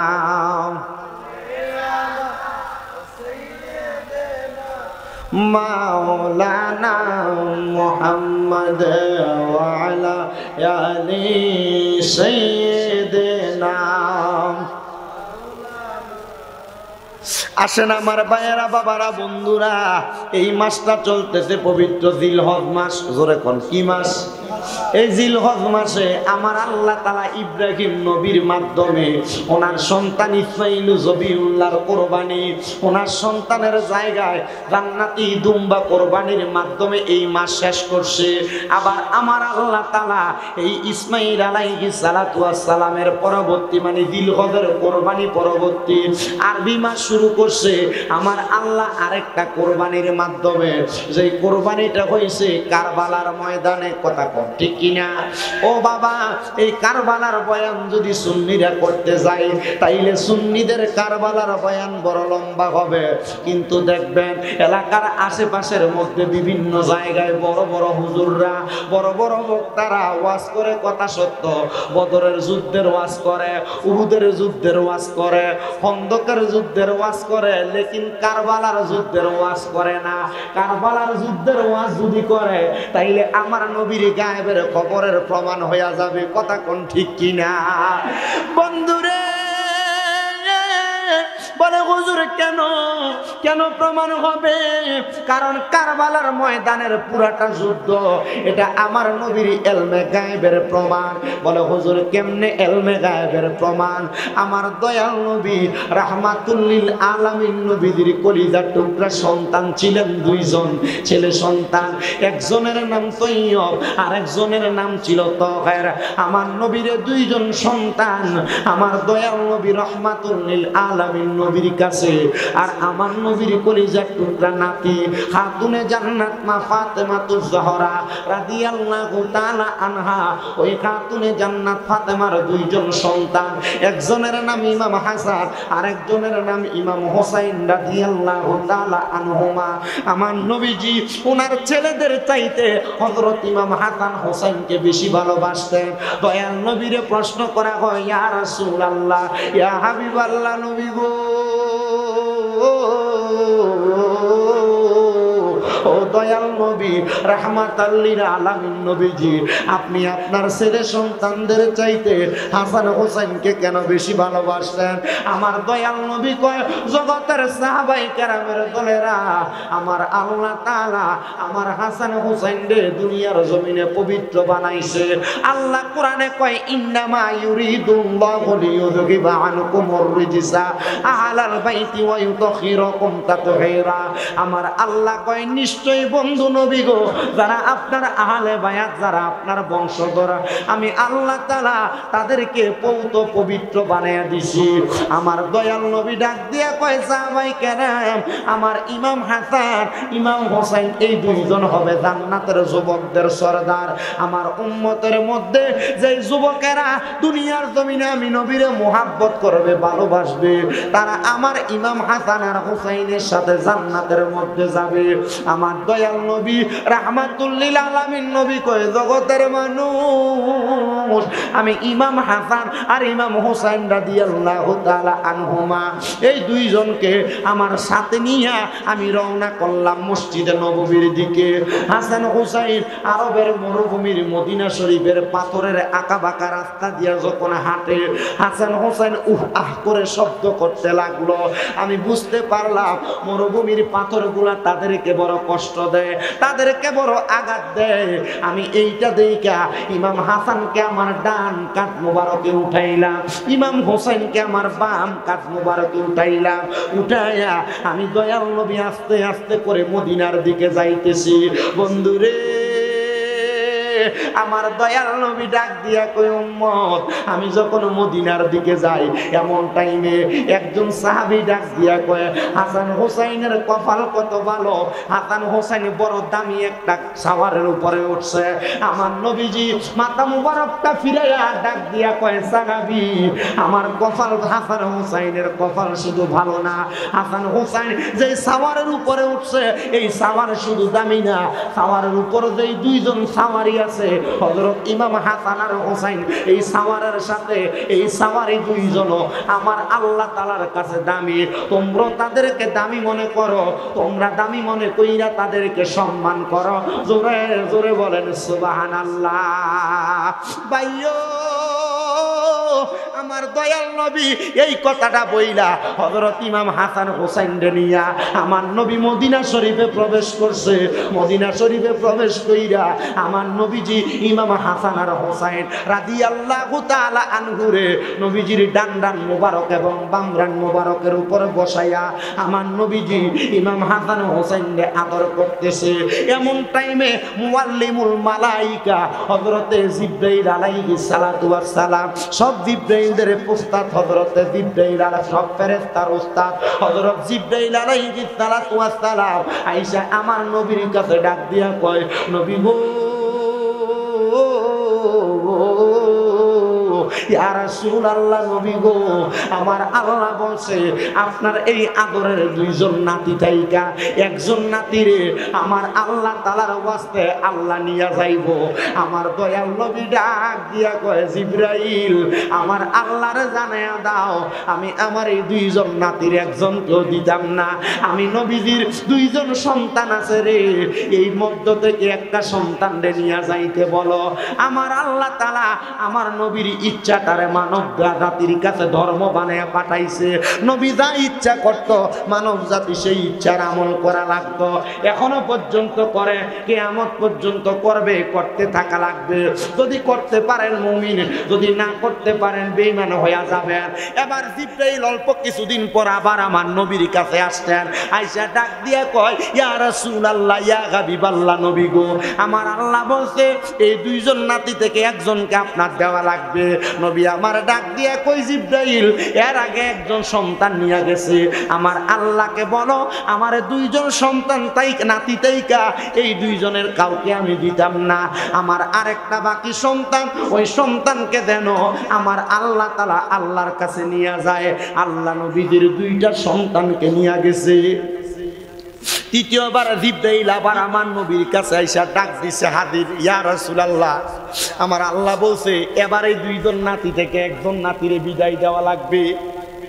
আমার নবী ডাক দিয়া কই, জিবরাইল এর আগে আমি আমার দুইজন সন্তানরে দিয়া দিছি, আমি আল্লাহর কাছে কিছু চাই না। কিন্তু জিবরাইল আমি দয়াল নবী আমার দুইজন নাতি থেকে একজন নাতি যদি আমি দিয়া দেই রে, আমার আল্লাহরে দিগাও আমার আল্লাহ এই দুইজন নাতির নেওয়ার বিনিময়, শহীদের বিনিময় আমি দয়াল নবীর আমার আল্লাহ তাআলা কি দান করবে। কিন্তু আমি নবীজি, আমি নবীর জন্য কোনো কিছু চাই না, আমার বংশধরের জন্য চাই না, আমি নবী চাই আমার গুনাহগার উম্মতের জন্য। জিবরাইল আমার আল্লাহ তাআলার কাছে জানিয়ে দিছে, আল্লাহ আপনার নবী দুইজন সন্তান আপনার ওয়াস্তে দিয়া দিছে, কিন্তু আপনার কাছে কিছু চায় নাই, কিন্তু আমার আল্লাহ তাআলার কাছে এই দুইজন নাতির বিনিময় কিছু চাইছে। আমার আল্লাহ ডাক দিয়া কয়, জিবরাইল আমার নবীরে জানাইয়া দাও আমার নবীজির কলিজার টুকরা বড় নাতি ইমাম হাসান রাদিয়াল্লাহু তাআলা আনহুরে ওই এলাকার জমিনে কুফানগরীর বড় বড় পাগড়িওয়ালা পাঞ্জাবিওয়ালা কিছু মুনাফিক মুসলমান দাবিদার, এরা আমার ইমাম হাসান রে ক্ষমতার লোভে পইরা, এরা চেয়ারের লোভে পইরা আমার ইমাম হাসান রে তারা বিষ পান করে দিবে। দয়া বলবা আমার আল্লাহ তাআলা ইমাম হাসান রে জান্নাতের যুবকের সরদার ঘোষণা দিয়া দিছে। আমার নবী ডাক দিয়ে কয়, হে জিবরাইল একজন রে নেওয়ার বিনিময় না সরদার ঘোষণা দিছে, তো দ্বিতীয় ইমাম হুসাইন রে নিয়ে যাবে, আমার আল্লাহ তাআলা আর কি দিবে। আমার আল্লাহ কই, ইমাম হুসাইন রেও জান্নাতের সরদার বানাইয়া দিছি, তবে মনে রাখবা ইমাম হুসাইনের শাহাদাতটা দুনিয়ার সাধারণ মৃত্যুর মতো হবে না। বলে কেন রে জিবরাইল?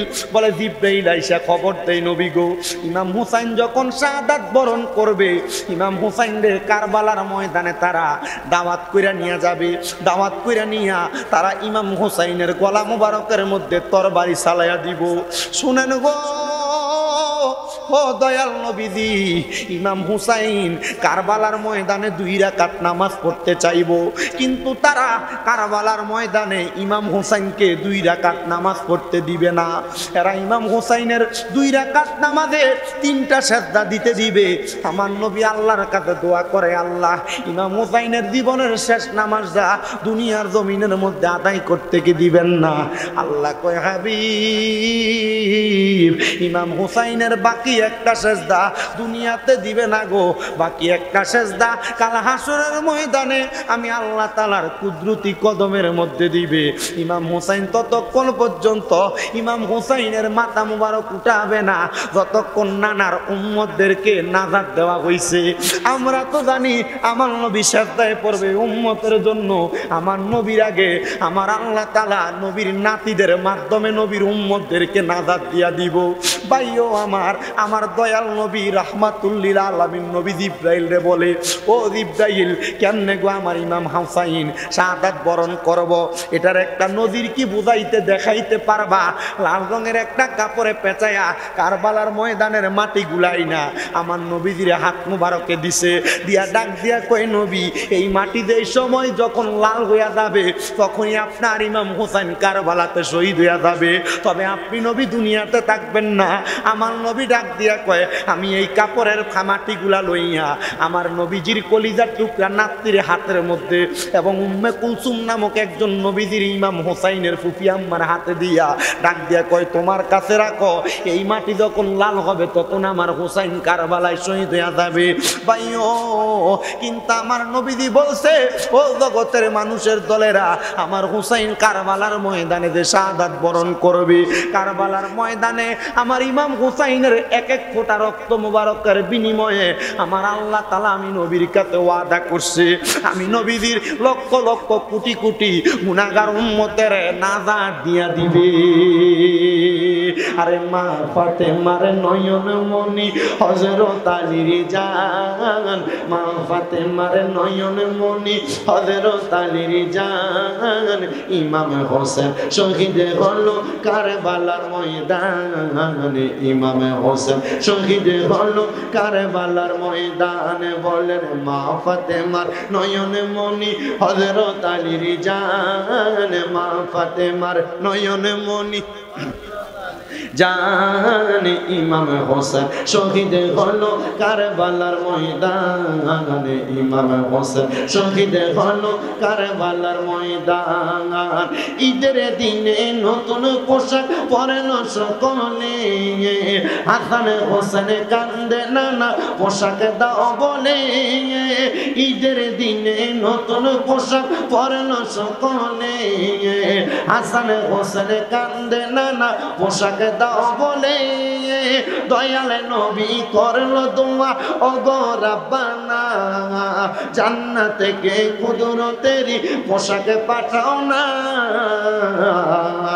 লাল সবুজের সেই পোশাকে কারবালার নিশান, লাল সবুজের সেই পোশাকে কারবালার নিশান, ইমাম হোসেন শহীদ হলো কারবালার ময়দানে, ইমাম হোসেন শহীদ হলো কারবালার ময়দানে। বলেন মা ফাতেমার নয়ন মনি হযরত আলীর জান, বলেন মা ফাতেমার হযরত আলী জান, ইমাম হোসেন শহীদ হলো কারবালার ময়দানে, ইমাম হোসেন শহীদ হলো কারবালার ময়দান।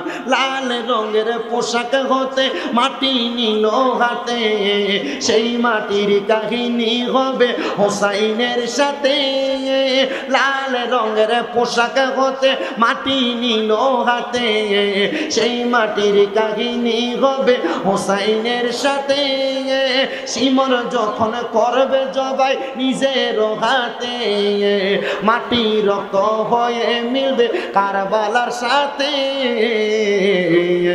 হোসাইনের শাহাদাত ইলমে গায়েবের প্রমাণ, হোসাইনের শাহাদাত ইলমে গায়েবের প্রমাণ, ইমাম হোসেন শহীদ হলো কারবালার ময়দানে, ইমাম হোসেন শহীদ হলো কারবালার ময়দান।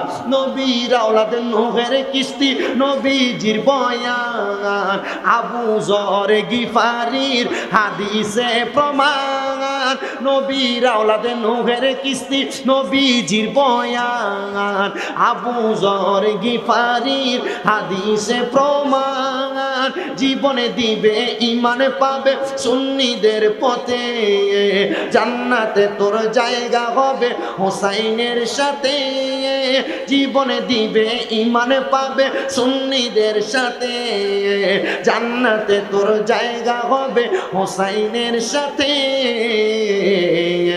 সুন্নি জনতা গ্রহণ করো নবীর আহ্বান সুন্নি জনতা গ্রহণ করো নবীর আহ্বান ইমাম হোসেন শহীদ হলো কারবালার ময়দানে ইমাম হোসেন শহীদ হলো কারবালার ময়দানে বলেন মা ফাতেমার নয়ন মনি হযরত আলীর জান মা ফাতেমার নয়ন মনি হযরত আলীর জান ইমাম হোসেন শহীদ হলো কারবালার ময়দান ইমাম হোসেন শহীদ হলো কারবালার ময়দান জবান খুলে জুড়ে জুড়ে পড়েন আল্লাহু আকবার এ মুসলমান কিন্তু হযরত ইমাম হুসাইন রাদিয়াল্লাহু তাআলা আনহু ওনার আম্মা জানের ঘরে একজন ভাই ছিলেন না ওনার আম্মা জানের ঘরে তারা দুইজন ভাই ছিলেন এর মধ্যে বড় ভাইটার নাম ছিল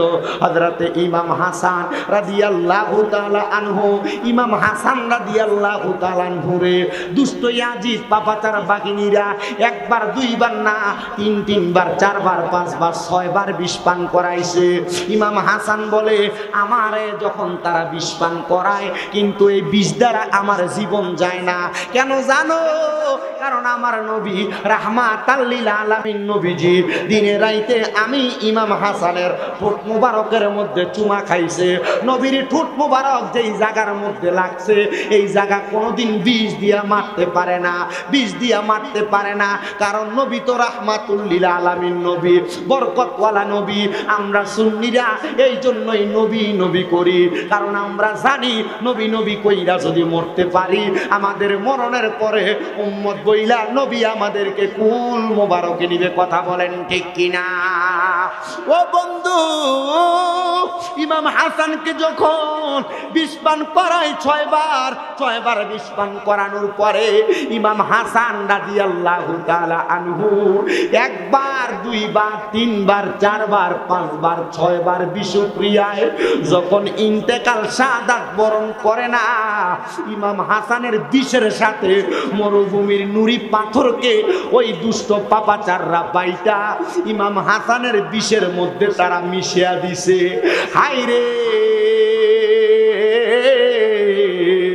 ইমাম হাসান যখন ওই শরবতের পেয়ালা পান করেছে ছোট ছোট পাথরগুলা ইমাম হাসানের পেটের মধ্যে যাইয়া নারী বুড়িগুলা পর্যন্ত ছিটকে ফেলছে আর সাওয়ারিকুল মুহরিকার মধ্যে লিখতেছে ইমাম হাসান যখন ওই বিষক্রিয়া নয় পাথরের গুড়ার আঘাতে যখন মাটিতে চক্কর মেরে পড়ে যায় ইমাম হাসান নানা কইয়া একটা জোরে চিল্লানি মারছে দুনিয়ার মানুষ ও পর্দার অন্তরালের মা ও হোমনা আলীপুরের বাবা একটু ব্যথা পাইলে পায়ের মধ্যে উষ্টা খাইলে আল্লাহ গো মাগ গো কই আমরা চিল্লানি মারি কেমন ভালো নানারে বাসতো মুহাম্মদুর রাসূলুল্লাহর তারা বাসতো নানা গো কইয়া চিল্লানি মারছে ইমাম হুসাইন পাশের একটা জায়গায় থাকা অবস্থায় মালিক ইবনে মারওয়ান নামক একটা লোকরে ডাক দিয়া কয়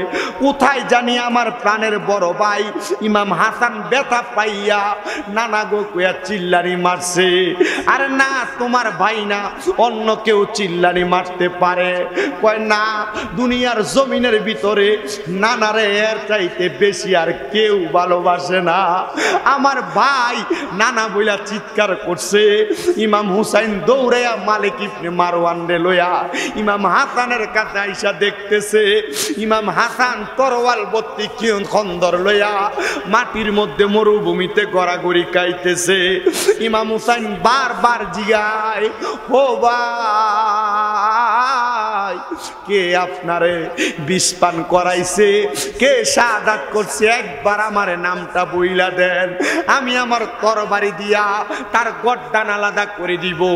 ইমাম হাসান বলেছে ইন্নাল্লাহা মা'আস সাবিরিন, নিশ্চয় ধৈর্য ধারণকারীর সাথে আল্লাহ আছে। হায় রে ইমাম হাসান আপনার শহীদ করে দিল, তবু আপনি ধৈর্যের বাণী শোনান, কারণটা কি? বলে অন্য কোনো কারণ না, অন্য কোনো কারণ না, কারণ আমি জানি এইগুলা আমার এখন শাহাদাত করছে, আমার নানার উম্মতেরা দুনিয়াতে থাকবে, আমার নানার উম্মতের তারা আঘাত করবে, নানার উম্মত ইমানি পরীক্ষা দেওয়ার জন্য তারা যুগ যুগ করে বেঁচে থাকবে। একজন লেখক ইমাম হাসান আর হুসাইনের ওই সময়ের কথোপকথনটা সুরে সুরে লিখতেছে, আরে ও ভাই কহে একেবার শুনি, ওরে কে তোমারে খাওয়াইলো জহর, নবীজির পরানি রে, বাইরে আমার সোনার চন্দ্রমণি, আকাশ কান্দে বাতাস কান্দে, কান্দে দরিয়ার পানি, ওরে দুই পুত্র রাইয়া কান্দে, জান্নাতে ফাতেমা জননী রে, বাইরে আমার সোনার চন্দ্রমণি, ছোট ভাই কয় বড় ভাই রে, ও ভাই কেমনে যাও চলিয়া, আজকে থেকে গেলাম গোয়ামি বাইগারা হইয়া রে, বাইরে আমার সোনার চন্দ্রমণি। আল্লাহ বলে ও জিবরাইল, জিবরাইল যাও না রে চলিয়া, ওরে ৭০,০০০ ফেরেশতা আনো জানাজার লাগি ইয়ারে, বাইরে আমার সোনার চন্দ্রমণি, ও ভাই কবে একবার শুনি, ওরে কে তোমারে খাওয়াইলো জহর, নবীজির পরানি রে, বাইরে আমার সোনার চন্দ্রমণি। হে আলিপুর কাদরিয়া মাদ্রাসা এতিমখানার মাহফিলের বাবারা, ইমাম হাসান যখন বিদায় হয়ে চইলা যায়, ইমাম হুসাইনের কাছে দুনিয়ার কোনো চাহিদা প্রকাশ করে নাই, ডাক দিয়া কয় ভাইজান আমি আপনার কাছে দুইটা আবদার কইরা দেয়, ওসিয়ত কইরা যায়। ইমাম হুসাইন ডাক দিয়া কয় বড় ভাই ইমাম হাসান কি ওসিয়ত করবা, তাড়াতাড়ি ওসিয়ত করো না। ইমাম হাসান ডাক দিয়া কয় ভাইজান আমার ১ নাম্বার ওসিয়ত, আমি যখন দুনিয়া তাইকা শহীদের পেয়ারা পান কইরা আমার পান পাখিটা বাহির হয়ে যাবে, আপনি এখান থেকে যদি মদিনা শরীফে আমার নানা রওজা মুবারকে যায়, আমি ইমাম হাসানের পক্ষ থেকে একটা সালাম আমার নানা রওজা মুবারকে পৌঁছায়া দিয়া। ২ নাম্বার ও বড় ভাই গো, আপনি আমার আরেকটা আবদার রাখবেন, আমার কলিজার টুকরা সন্তান ইমাম কাসেম রে আপনার কাছে দিয়া গেলাম, আমার সন্তান ইমাম কাসেম আপনি কারবালার যুদ্ধে যাওয়ার আগে আপনার আগে রওনা করবে, ইমাম কাসেমের কাছে এমন একটা পত্রনামা লিখে দিয়ে গেলাম, এই পত্রনামাটা আপনি ইমাম কাসেমের কাছ থেকে যুদ্ধে রওনা দেওয়ার সময় আপনি লিপিবদ্ধ করে পইরা আমার ওসিয়তটা পালন করা করবেন। এবার বুঝেন নবীর বংশধররা ওসিয়তের ব্যাপারে কত সুন্দর কথা বলে গেছে। তাহলে আমরাও আমাদের বংশের মুরব্বীদের ওসিয়ত পালন করার দরকার আছে না নাই? জবান খুলে জোরে একটা তাকবীর হবে। নারায়ে তাকবীর। ওনার গ্রাম দড়িবাসানিয়া, ওনাদের কলিজাটা এত বড় এত বড়। দড়িবাসানিয়া এলাকায় ওনারা বিশাল এক প্রজেক্ট তৈরি করছেন মাদ্রাসার জন্য। মারহাবা পড়েন না? আদবে মুস্তাফা সাল্লাল্লাহু আলাইহি সাল্লাম হাফিজিয়া মাদ্রাসা ইতিমখানা ওনাদের এলাকার মানুষ 43 শতক জায়গায় মাদ্রাসার জন্য দিয়ে দিছে। এই গত মাহফিলে, গত বছর আমি দীর্ঘ 5 বছর টানা ওদের এখানে যাচ্ছি মাহফিলে, আলহামদুলিল্লাহ পড়েন না। গত বছর ওনাদের এলাকার মানুষ শুধু লক্ষ লক্ষ টাকা ওনাদের মাহফিলে দান করছে এই মাদ্রাসার জন্য। আপনারা দোয়া করবেন আল্লাহ তাআলা ওনাদেরকে দিয়ে যেমনভাবে জনসেবা করাচ্ছেন, আল্লাহ তাআলা যেন এই আলিপুর কাদিরিয়া হাফিজিয়া ফুন্নিয়া মাদ্রাসারও একটা ভালো কাজে ডাক্তার শহীদুল্লাহ সাহেবরে লাগায় দেয়। আমিন পড়েন না? আপনারা আমাদের নমুনা বোঝা যায় উনি যদি মাদ্রাসার কোনো ভালো কাজ করে আপনারা কোন দিয়ে কইমা দেবো গা? কথা কয় না কা? কইমা দেবো গা? ওনারা মাদ্রাসা দিলে কি লস হইব? কথা কয় না লস হইব? দেখবেন ওই তারা আপনারা কত সুন্দর করে ফতোয়া দিয়া দিব, না না না সুন্নি মাদ্রাসায় দিস না, মাদারে দিস না। আবার কি দা কাল্লা বাবার মাদারে কোনো কিছু দিস না, মান্নত করিস না, আমরা মাদ্রাসার দিলাম। কথা কন না কে রে? কেল্লা বাবার মাদারে দিলেও তো মানছে খায়, মাদ্রাসা দিলেও তো মানছে খা। তো কেল্লা বাবার মাদারে দিলে হারাম, তোমরার কাছে দিলে আরাম। বলে না এরা স্বার্থের ব্যাপারে ফতুয়া দেয়। কথা কন না কেন?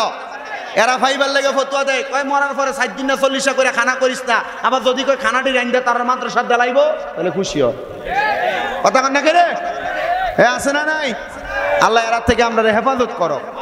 আমি কারোর বদনাম করি না ভাইজান। এই পৃথিবী সুন্দর স্বাভাবিক শালীনতা নিয়ে চলে। একটা মাদ্রাসা দ্বীনি শিক্ষা প্রতিষ্ঠান কোরআন শিক্ষা গ্রহণ করবে।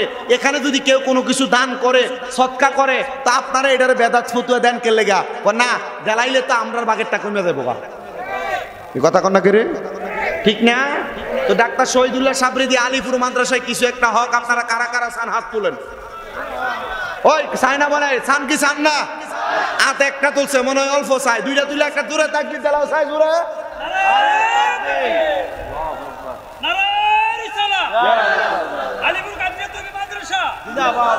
কি তো আপনারা কি তাইরি হুজুর আমাদের আগে ঘুমাই গেছেন গা? এই তকিরা কইরে তকিরা আছে রে নে। আল্লাহ ইয়া রাসূলুল্লাহ ইয়া রাসূলুল্লাহ জিন্দাবাদ জিন্দাবাদ জোরে কোন মারহাবা। আসছে কইছে মারহাবা। মাদ্রাসার উন্নয়ন হইলে আমরা লাভ না লস? পোলাপান কোরআন হাদিস শিখলে লাভ না লস? আলিপুর মাদ্রাসায় এতিম পোলাপান আছে না নাই? মা নাই এমন বহুত পোলাপান আছে, চিকিৎসা করাইতে পারে না এমন বহুত এতিম পোলাপান আছে। তাহলে আপনারা এই মাদ্রাসার প্রতি খেয়াল রাখবেন তো? আমি আগে কালেকশন করছি, অনকালা কোনো কালেকশন আমি করতাম না। আমি কই লইছি আগে একটু মহাব্বতে একটা আমার সাথে মাদ্রাসার একটা সুন্দর সঙ্গীত কোরআন হাদিস শিখাইলে কি লাভ একটু মহাব্বতে বলেন। কোরআন শিখাও ছেলে মেয়েকে ওহে মুসলমান, কোরআন শিখাও ছেলে মেয়েকে ওহে মুসলমান, জানে কবজের সময় তোমার হইবে রে আসান। বলেন জানে কবজের হইবে রে আসান। বলেন কোরআন শিখাও ছেলে মেয়েকে ওহে মুসলমান, কোরআন শিখাও ছেলে মেয়েকে ওহে মুসলমান, জানে কবজের সময় তোমার হইবে রে আসান। বলেন জানে কবজের সময় হইবে রে আসান। একটি ছেলে আলেম হলে আরে পড়বে কোরআন মৃত্যুকালে, আইরে দূর হবে বিয়াদবে শয়তান, থাকবে রে ঈমান, জানে কবজের সময় তোমার হইবে রে আসান। পরে জানে কবজের সময় তোমার হইবে। ওরে একটি মেয়ে আলেমা হলে ওরে পড়বে কোরআনে মৃত্যুকালে, আইরে দূর হবে বিয়াদবে শয়তান, থাকবে রে ঈমান, জানে কবজের সময় তোমার হইবে রে আসান। বলেন কোরআন শিখাও ছেলে মেয়েকে ওহে মুসলমান, কোরআন শিখাও ছেলে মেয়েকে ওহে মুসলমান, জানে কবজের বজ্রের সময় তোমার হইবে রে আসান। আল্লাহ তাআলা প্রত্যেকের সন্তানকে আল্লাহ তাআলার কোরআন নবীর হাদিস শিখানোর তৌফিক দান করুন, জোরে পড়েন আমিন। বাবাজিরা, কোরআন হাদিস শিখলে লস হবে না। বলে হুজুর আমি ডাক্তার বানাইতাম, বানাও, অসুবিধা নাই, আগে কোরআন শিখাও, ডাক্তার হইতে পারবে। হুজুর আমি ম্যাজিস্ট্রেট বানাইতাম, বানাও, অসুবিধা নাই, কোরআনটা শিখিয়ে দাও, যেন মরার পর কবরের সামনে যায় তোমার জন্য দোয়া করতে পারে। আসেন আমার ওয়াজের দিকে চলে যাই বাবারা। মাহফিলের প্রধান বক্তা পীর মুফতি গিয়াসউদ্দিন আত-তাহিরি হুজুর আসার আগ পর্যন্ত আমি আমার বয়ানের কারবালার ইতি টানবো, একটু চেষ্টা করবেন মনোযোগের সাথে শুনতে। হযরত ইমাম হাসান বলছে আমার সন্তানের গলার মধ্যে একটা সুন্দর মাদুনি দেওয়া, আপনি সেটা খুইলা আমার ওসিয়ত পূরণ করে দিবেন। ইমাম হুসাইন এই কথা শোনার সাথে সাথে ওনার কোল মুবারকে ইমাম হাসান শাহাদাত বরণ করলেন। হায় রে আমার বাবা, ইমাম হাসানের দাফন শেষ, ইমাম হুসাইন কারবালার ময়দানে যায় নাই এখনো পর্যন্ত। এজিদের দলেরা কারবালা থেকে একটা দুইটা তিনটা না 1200 মতান্তরে 1250 চিঠি পাঠাইছে ইমাম হুসাইনের কাছে। কত সুন্দর চিঠির মধ্যে লেখা দিছে, ও ইমাম হুসাইন আপনি কারবালার ময়দানে আসেন না, আপনি যদি আসেন আমরা আপনার কাছে বায়াত গ্রহণ করব। ইমাম হুসাইন একা কোনো সিদ্ধান্ত নিতেন না, নবীর সাহাবায়ে কেরাম আছে, নবীর সহচর আছে, তাদেরকে সামনে নিয়া ইমাম হুসাইন কয় দেখো তারা আমারে কুফায় আহ্বান জানায়। নবীর সহচররা ডাক দিয়া কয় ও ইমাম হুসাইন আপনি যদি কারবালায় যান, আপনি যদি কুফাতে যান, আপনার বংশধরের মধ্যে আপনার কলিজার টুকরা বাবা হযরতে আলী কাররামাল্লাহু ওয়াজহুকে তারা কুফা নগরীতে নিয়া নামাজরত অবস্থায় তীর মেরে দিছে, ওনার পায়ের মধ্যে তীর লাগছে। ও হুসাইন আপনি কারবালায় যাইয়েন না। ইমাম হুসাইনকে সর্বশেষ 1250 নাম্বার চিঠির মধ্যে লেখছে, হুসাইন আপনি যদি কারবালাতে না আসেন, আমাদেরকে বায়াত না করার, তাইলে আমরা আপনার নানার কাছে ময়দানে মাশরে নালিশ করে দিব। ও নবীজি আপনার নাতিকে বায়াত নেওয়ার জন্য আমাদের কাছে ডাকছিলাম, আপনার নাতি বায়াত নেয় নাই। ও হোমনা আলীপুরের বাবারা যারা এখনো বায়াত গ্রহণ করো নাই, পীরের হাত ধরো নাই, এখনো সময় আছে বায়াতে রাসূল গ্রহণ করো। বলে হুজুর কেন? কারণ বায়াতে রাসূল নাজাত পাওয়ার রাস্তা। যারা পীর ধরছেন, হক্কানি পীরের হাতে হাত রাখছেন, বায়াত নিছেন, আপনারা নাজাত পেয়ে যাবেন। তবে সাবধান, পীরের আদেশ মানা লাগবে। পীরের কাছে মুরিদ হইছেন, পীরের আদেশ মানেন না, পীরের সঙ্গে বেয়াদবি করেন, পীরের হুকুম মাইনা চলেন না। পীর নামাজ পড়তে কয় আপনি পড়েন না, পীর রোজা রাখতে কয় আপনি রাখেন না, পীর যাকাত দিতে কয় আপনি দেন না, পীর মানুষকে সম্মান করতে কয় আপনি করেন না, পীর বলে সিগারেট খায়ও না আপনি বেশি করে খান, পীর বলে খারাপ পথে যায়ও না আপনি বেশি করে যান। আল্লাহর কসম, আল্লাহর কসম, হক্কানি পীর আপনারে নামাজের কথা বলবে, হক্কানি পীর রোজার কথা বলবে, হক্কানি পীর হজ যাকাত দান সদকার কথা বলবে। আর যারা বন্ড তারা পেছনে উরুসের নাম দিয়া গান বাজনা করবে। কথা কইনা করে হয় কি হয় না? আপনার হোমনা এলাকায় কি কম না বেশি? বাঞ্ছারামপুর এলাকায় কম না বেশি? তিতার সাইডে কম না বেশি? আল্লাহর কসম মনে রাখবেন, যারা পেছনে লেখে উরুস মুবারক আর বেরিয়ে তাই না গান বাজনা করে, এরা ভণ্ড। এদের সঙ্গে সুন্নিদের কোনো সম্পর্ক নাই, এদের কারণে সুন্নিদের বদনাম হয়। বেরি দিয়া গান বাজাইতে কোনো পীর মাশায়েখ বলে নাই। আর যদি কয় ওই পীর বলছে, ওই পীর তালাক, এমন পীর কেউ ধরলে তারা তালাক দাও। হক্কানি পীর আপনারা নামাজ শিখাবে, রোজা শিখাবে, হজ শিখাবে, দান সদকা শিখাবে, হালাল পথ শিখাইব। আপনারা সেই পথে চলার চেষ্টা করবেন, বায়াতে রাসূল গ্রহণ করবেন যারা এখনো করেন নাই। ও মুসলমান ইমামদারেরা, আরেকটা কথা সহজভাবে বলে দিয়ে যাই। আপনারা স্বাভাবিক অনেকে বলে দেয় মা বাপ থাকতে কেন পীর ধরবো? ও বাবা, মা বাবা আপনারা দুনিয়া দেখায়, হক্কানি পীর আপনারা আখেরাত দেখায়। এই জন্য আপনি একজন পীরের হাতে হাত রাখবেন। আসেন ওয়াজের ধারাবাহিকতা রক্ষা করি বন্ধুরা। ইমাম হুসাইন রাদিয়াল্লাহু তাআলা আনহু কয় তারা যে আমারে বলছে আমার নানার কাছে বলে দিবে, তাইলে আমি এখন তাদের দাওয়াতে যাব। এমন টাইমে ইমাম হুসাইনের পেছন থেকে ডাক দিয়া কয় ও ভাই, ইমাম মুসলিম বিন আকিল ডাক দিয়া কয় আপনি একা কারবালাতে যায়েন না, আমি কারবালাতে রওনা করি, কারবালার পরিবেশটা আগে বুঝি। যদি দেখি কারবালার অবস্থা ভালো, আমি আপনারে চিঠি লিখবো, ওই চিঠি পাই আপনি কারবালাতে আসবেন। ইমাম মুসলিম বিন আকিল রওনা করতেন। এমন টাইমে ইমাম মুসলিম বিন আকিল বলে আমি দেখলাম আমার পেছন থেকে কে যেন টাইনা ধরছে। আমি আমার ঘাটটা ঘুরে দেখলাম আমার ছোট ছোট দুইটা বাচ্চা হযরত মুহাম্মদ এবং হযরত ইব্রাহিম। আমি তাদেরকে জিজ্ঞাসা করলাম, ও বাবা মুহাম্মদ, ও বাবা ইব্রাহিম, তোমরা ছোট মানুষ, আমার পেছন দিয়া কেন আটকাইলা? বলে বাবা আপনি যান কোথায়? বলে কুফা নগরীতে যাই, দেখবো কুফার অবস্থা কেমন। যদি দেখি অবস্থা ভালো, ইমাম হুসাইনকে বলবো যাওয়ার জন্য। আব্বা কেন যাইবেন? বলে আমার আগে যদি ইমাম হুসাইন কারবালাতে যাইয়া শাহাদাত বরণ করে, তাইলে ইমাম হুসাইন রাদিয়াল্লাহু তাআলা আনহুর ব্যাপারে আমি আমার নবীর কাছে মুখ দেখাইতে পারবো না। আমার নবী যদি কয় ও মুসলিম বিন আকিল, তুমি বাইচা থাকতে আমার নাতি ইমাম হুসাইন কারবালাতে শাহাদাত বরণ করলো, ও মুসলিম বিন আকিল তুমি কেন গেলা না কারবালায়? আমি এটার উত্তর দিতে পারবো না। 7-8 বছরের ছোট দুইটা বাচ্চা মুহাম্মদ এবং ইব্রাহিম ডাক দিয়া কয়, আব্বা আপনার নবী জিগাইব, আমরারে কি জিজ্ঞাসা করবে না? আমরাও আপনার সঙ্গে কারবালাতে যাব। 7 বছর 8 বছর রওনা করছে কারবালার ময়দানে। মুসলিম বিন আকিল কারবালার ময়দান পর্যন্ত পৌঁছাইছে। ইবনে জিয়াদের বাড়ির সামনে দাওয়াত দিয়া সুন্দর করে ঘরে বসায়া ইবনে জিয়াদ মুসলিম বিন আকিল নে দিয়া চিঠি লেখাইছে। কারবালার অবস্থা বড় ভালো, ইমাম হুসাইন আপনি কারবালায় আসেন। চিঠিটা বাহকের কাছে দিয়া মুসলিম বিন আকিলের হাতগুলা বাইন্ধা ফেলছে, ছোট দুইটা বাচ্চার হাতগুলা বেঁধে ফেলছে। মুসলিম বিন আকিল নে ডাক দিয়া কয়, আপনি বায়াত গ্রহণ করাবেন না, আপনি আমাদের কাছে বায়াত নিবেন। ইমাম হুসাইন আসলে আমাদের কাছে বায়াত নিবে। ও বন্ধু, আহলে বায়াতের সদস্যরা ইয়াজিদের কাছে বায়াত নিতে পারেন না। আল্লাহ আমাদেরকে কত ভালো নসিব দিছে।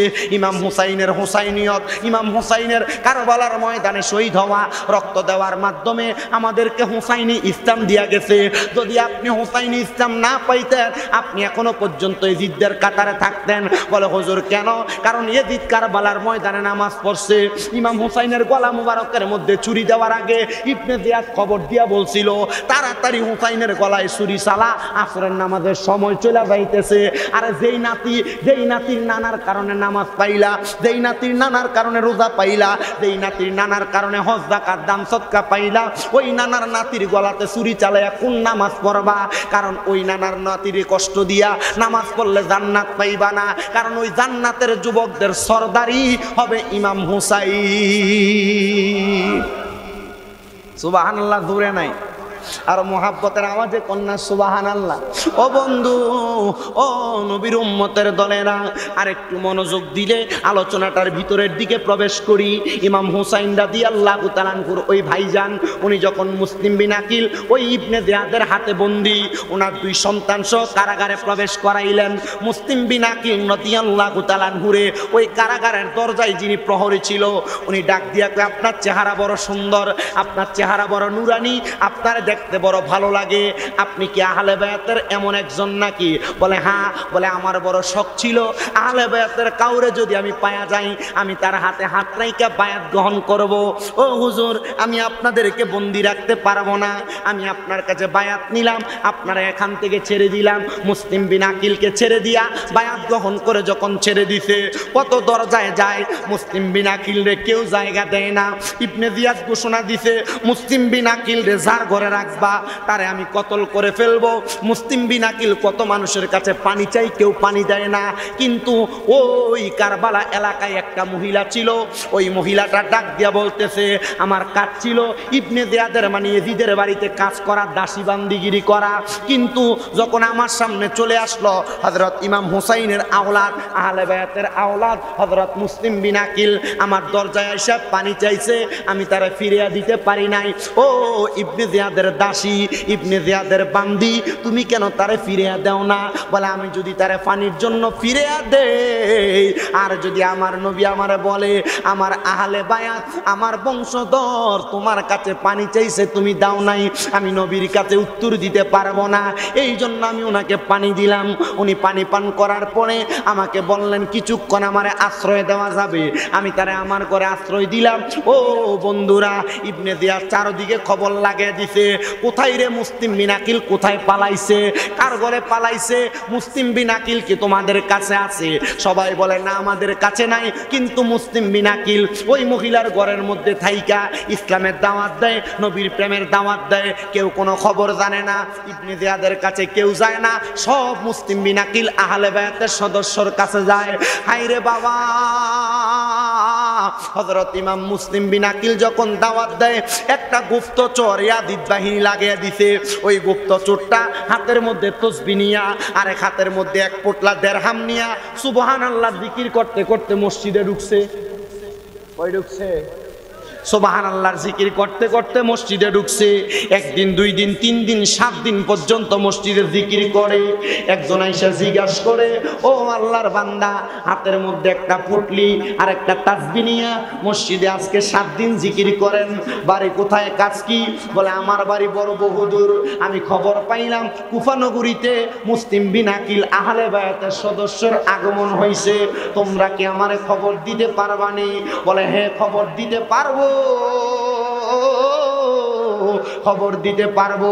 তবে যদি খবর দাও তাহলে আমার কাছে 300 দিরহাম আছে, এগুলা আমি আহলে বায়াতের হাতে তুইলা দিয়া আমি বায়াত গ্রহণ করতাম। হাদিয়া দিয়া বায়াত গ্রহণ করবে। আসলে হাদিয়া দিয়া বায়াত গ্রহণ করবে না, নবীর বংশের সঙ্গে প্রতারণা করবে। মুসলিম বিন আকিলের কাছে এবার তারে নিয়ে যাওয়া হইল। সে মুসলিম বিন আকিলের দরবারে যা কথা হইতো এগুলা এজিদের কাছে আদান প্রদান করত। বন্ধু, ইবনে জিয়াদ মুসলিম বিন আকিলের কাছে 10 জন ব্যক্তি পাঠাইছে। খবর দিয়া বলে, মুসলিম বিন আকিল, আপনি তাড়াতাড়ি চলেন, ইবনে জিয়াদ আপনার সঙ্গে সমঝোতা করবে। এই কথা বইলা ঘর থেকে বের করছে। বের করে হাতের তরবারিটা নিয়ে গেছে। ডাক দিয়া কই, মুসলিম বিন আকিল, আপনি রওনা করেন। ওনারে গোড়ার পিঠে চড়াইয়া মুসলিম বিন আকিল রে ইবনে জিয়াদের বড় বিল্ডিং এর ছাদে উঠায়া ইবনে জিয়াদ ওই ইমাম মুসলিম বিন আকিলের গর্দানটার মধ্যে ধইরা গর্দান ডাইরেক্ট আলাদা করে ফেলছে। আর ঘোষণা দিছে, এই কুফা নগরীতে কোনো মানুষ যদি নবীর বংশরে মোহাব্বত করে, নবীর বংশের কাছে বায়াত নেয়, নবীর বংশের কাছে তারা যদি বায়াত নেয়, ওই ব্যক্তির গর্দান মুসলিম বিন আকিলের মতো কতল করা হবে। ছোট ছোট 2টা বাচ্চারে আবার জেলখানার মধ্যে ঢুকাইছে। ছোট বাচ্চা 2টাই এমন ভাবে কান্দে, ওই ছোট বাচ্চাগুলা রাত্র যখন হয়ে গেছে, জেলখানার ওই আহলে বায়াতের প্রেমিক প্রহরীটা আবার বাচ্চাদেরকে ছাইরা দিছে। দেওয়ার সময় ওনার হাতের একটা আংটি ওই ছোট 2টা বাচ্চার হাতে দিয়া বলছে, তোমরা এখান থেকে একবারে বরাবর পশ্চিমে যাইবা। সেখান থেকে আজকে একটা কাফেলা কুফানগরী থেকে মদিনার উদ্দেশ্যে যাবে। তোমরা তাদের সঙ্গে তাড়াতাড়ি মদিনাতে চইনা যাইবা। নবীর নাতিরে খবর দিবা তারা যেন কারবালাতে না আসে। কারবালায় আসলে ইবনে জিয়াদ তাদের সঙ্গে বেঈমানি করবে। হায় রে বাবা, ওই ইমাম হুসাইন রাদিয়াল্লাহু তাআলা আনহু, হাসান রাদিয়াল্লাহু তাআলা আনহু মদিনা শরীফের পাশে যেই ঘরে বসবাস করত, আমার নবীজির কন্যা খাতুনে জান্নাত মা ফাতেমা যেই ঘরে বসবাস করত, অল্প কিছুদিন হয় আমি ওই মা ফাতেমার ঘরটারে নিজে দেয়া ধরছি। আমি ধইরা মা ফাতেমার ঘরের মাটিগুলা আমার চোখে লাগাইছি, আমার মুখে লাগাইছি, আমার গায়ের মধ্যে মাখছি। আমি চিন্তা করছি রে, খাতুনে জান্নাত মা ফাতেমা তুজ জহরা এই ঘরের মধ্যে বসবাস করতেন। জোরে কোন মারহাবা, নারে তাকবীর, নারে রিসালাত, নারে রিসালাত। পীর মুফতি গিয়াসউদ্দিন আত্তায়ী হুজুরের আগমন আলিপুর কাদিরিয়া হাফিজিয়া মাদ্রাসার পক্ষ থেকে নারে তাকবীর, নারে রিসালাত। তাইরি হুজুরের আগমন, তাইরি হুজুরের আগমন। হোমনাবাসীর পক্ষ থেকে, হোমনাবাসীর পক্ষ থেকে সবাই বলেন মারহাবা। নারে তাকবীর, নারে রিসালাত। হযরতুল আল্লামা পীর মুফতি গিয়াসউদ্দিন আত্তায়ী সাহেবের আগমন আলিপুরবাসীর পক্ষ থেকে, আলিপুরবাসীর পক্ষ থেকে সবাই জোরে বলেন মারহাবা। আর মহব্বতে বলি মারহাবা। আমরা দেখতে পাচ্ছি আজকের মাহফিলের যিনি মধ্যমণি হযরতুল আল্লামা পীর মুফতি গিয়াসউদ্দিন আত্তায়ী সাহেব উনি উপস্থিত হয়েছেন। আপনাদের আশার প্রদীপ উনি আপনাদের কাছে মূল্যবান তকরীর পেশ করবেন। আপনারা খুশি হয়েছেন তো ইনশাআল্লাহ? খুশি হয়েছেন তো ইনশাআল্লাহ? হুজুর আপনাদের কাছে বয়ান করবেন, আপনারা হুজুরকে বরণ করে নেবেন। যারা যারা খুশি হুজুরের মাইক ধরে আরেকবার একটা ধরে তাকবীর দিবেন। রাজি আছেন তো ইনশাআল্লাহ? আপনাদের উপরে আছেন, আপনারা কষ্ট করে নিচে চলে আসবেন। আপনারা আমাদের একটা তাকবীর দিয়ে হুজুরকে বরণ করলেন। নারে তাকবীর, নারে রিসালাত, হাবিবুল কাদির হাফিজে সুন্নাহ মাদ্রাসা ও এতিমখানা হযরতুল আল্লামা পীর মুফতি গিয়াসউদ্দিন আল-বারী হুজুরের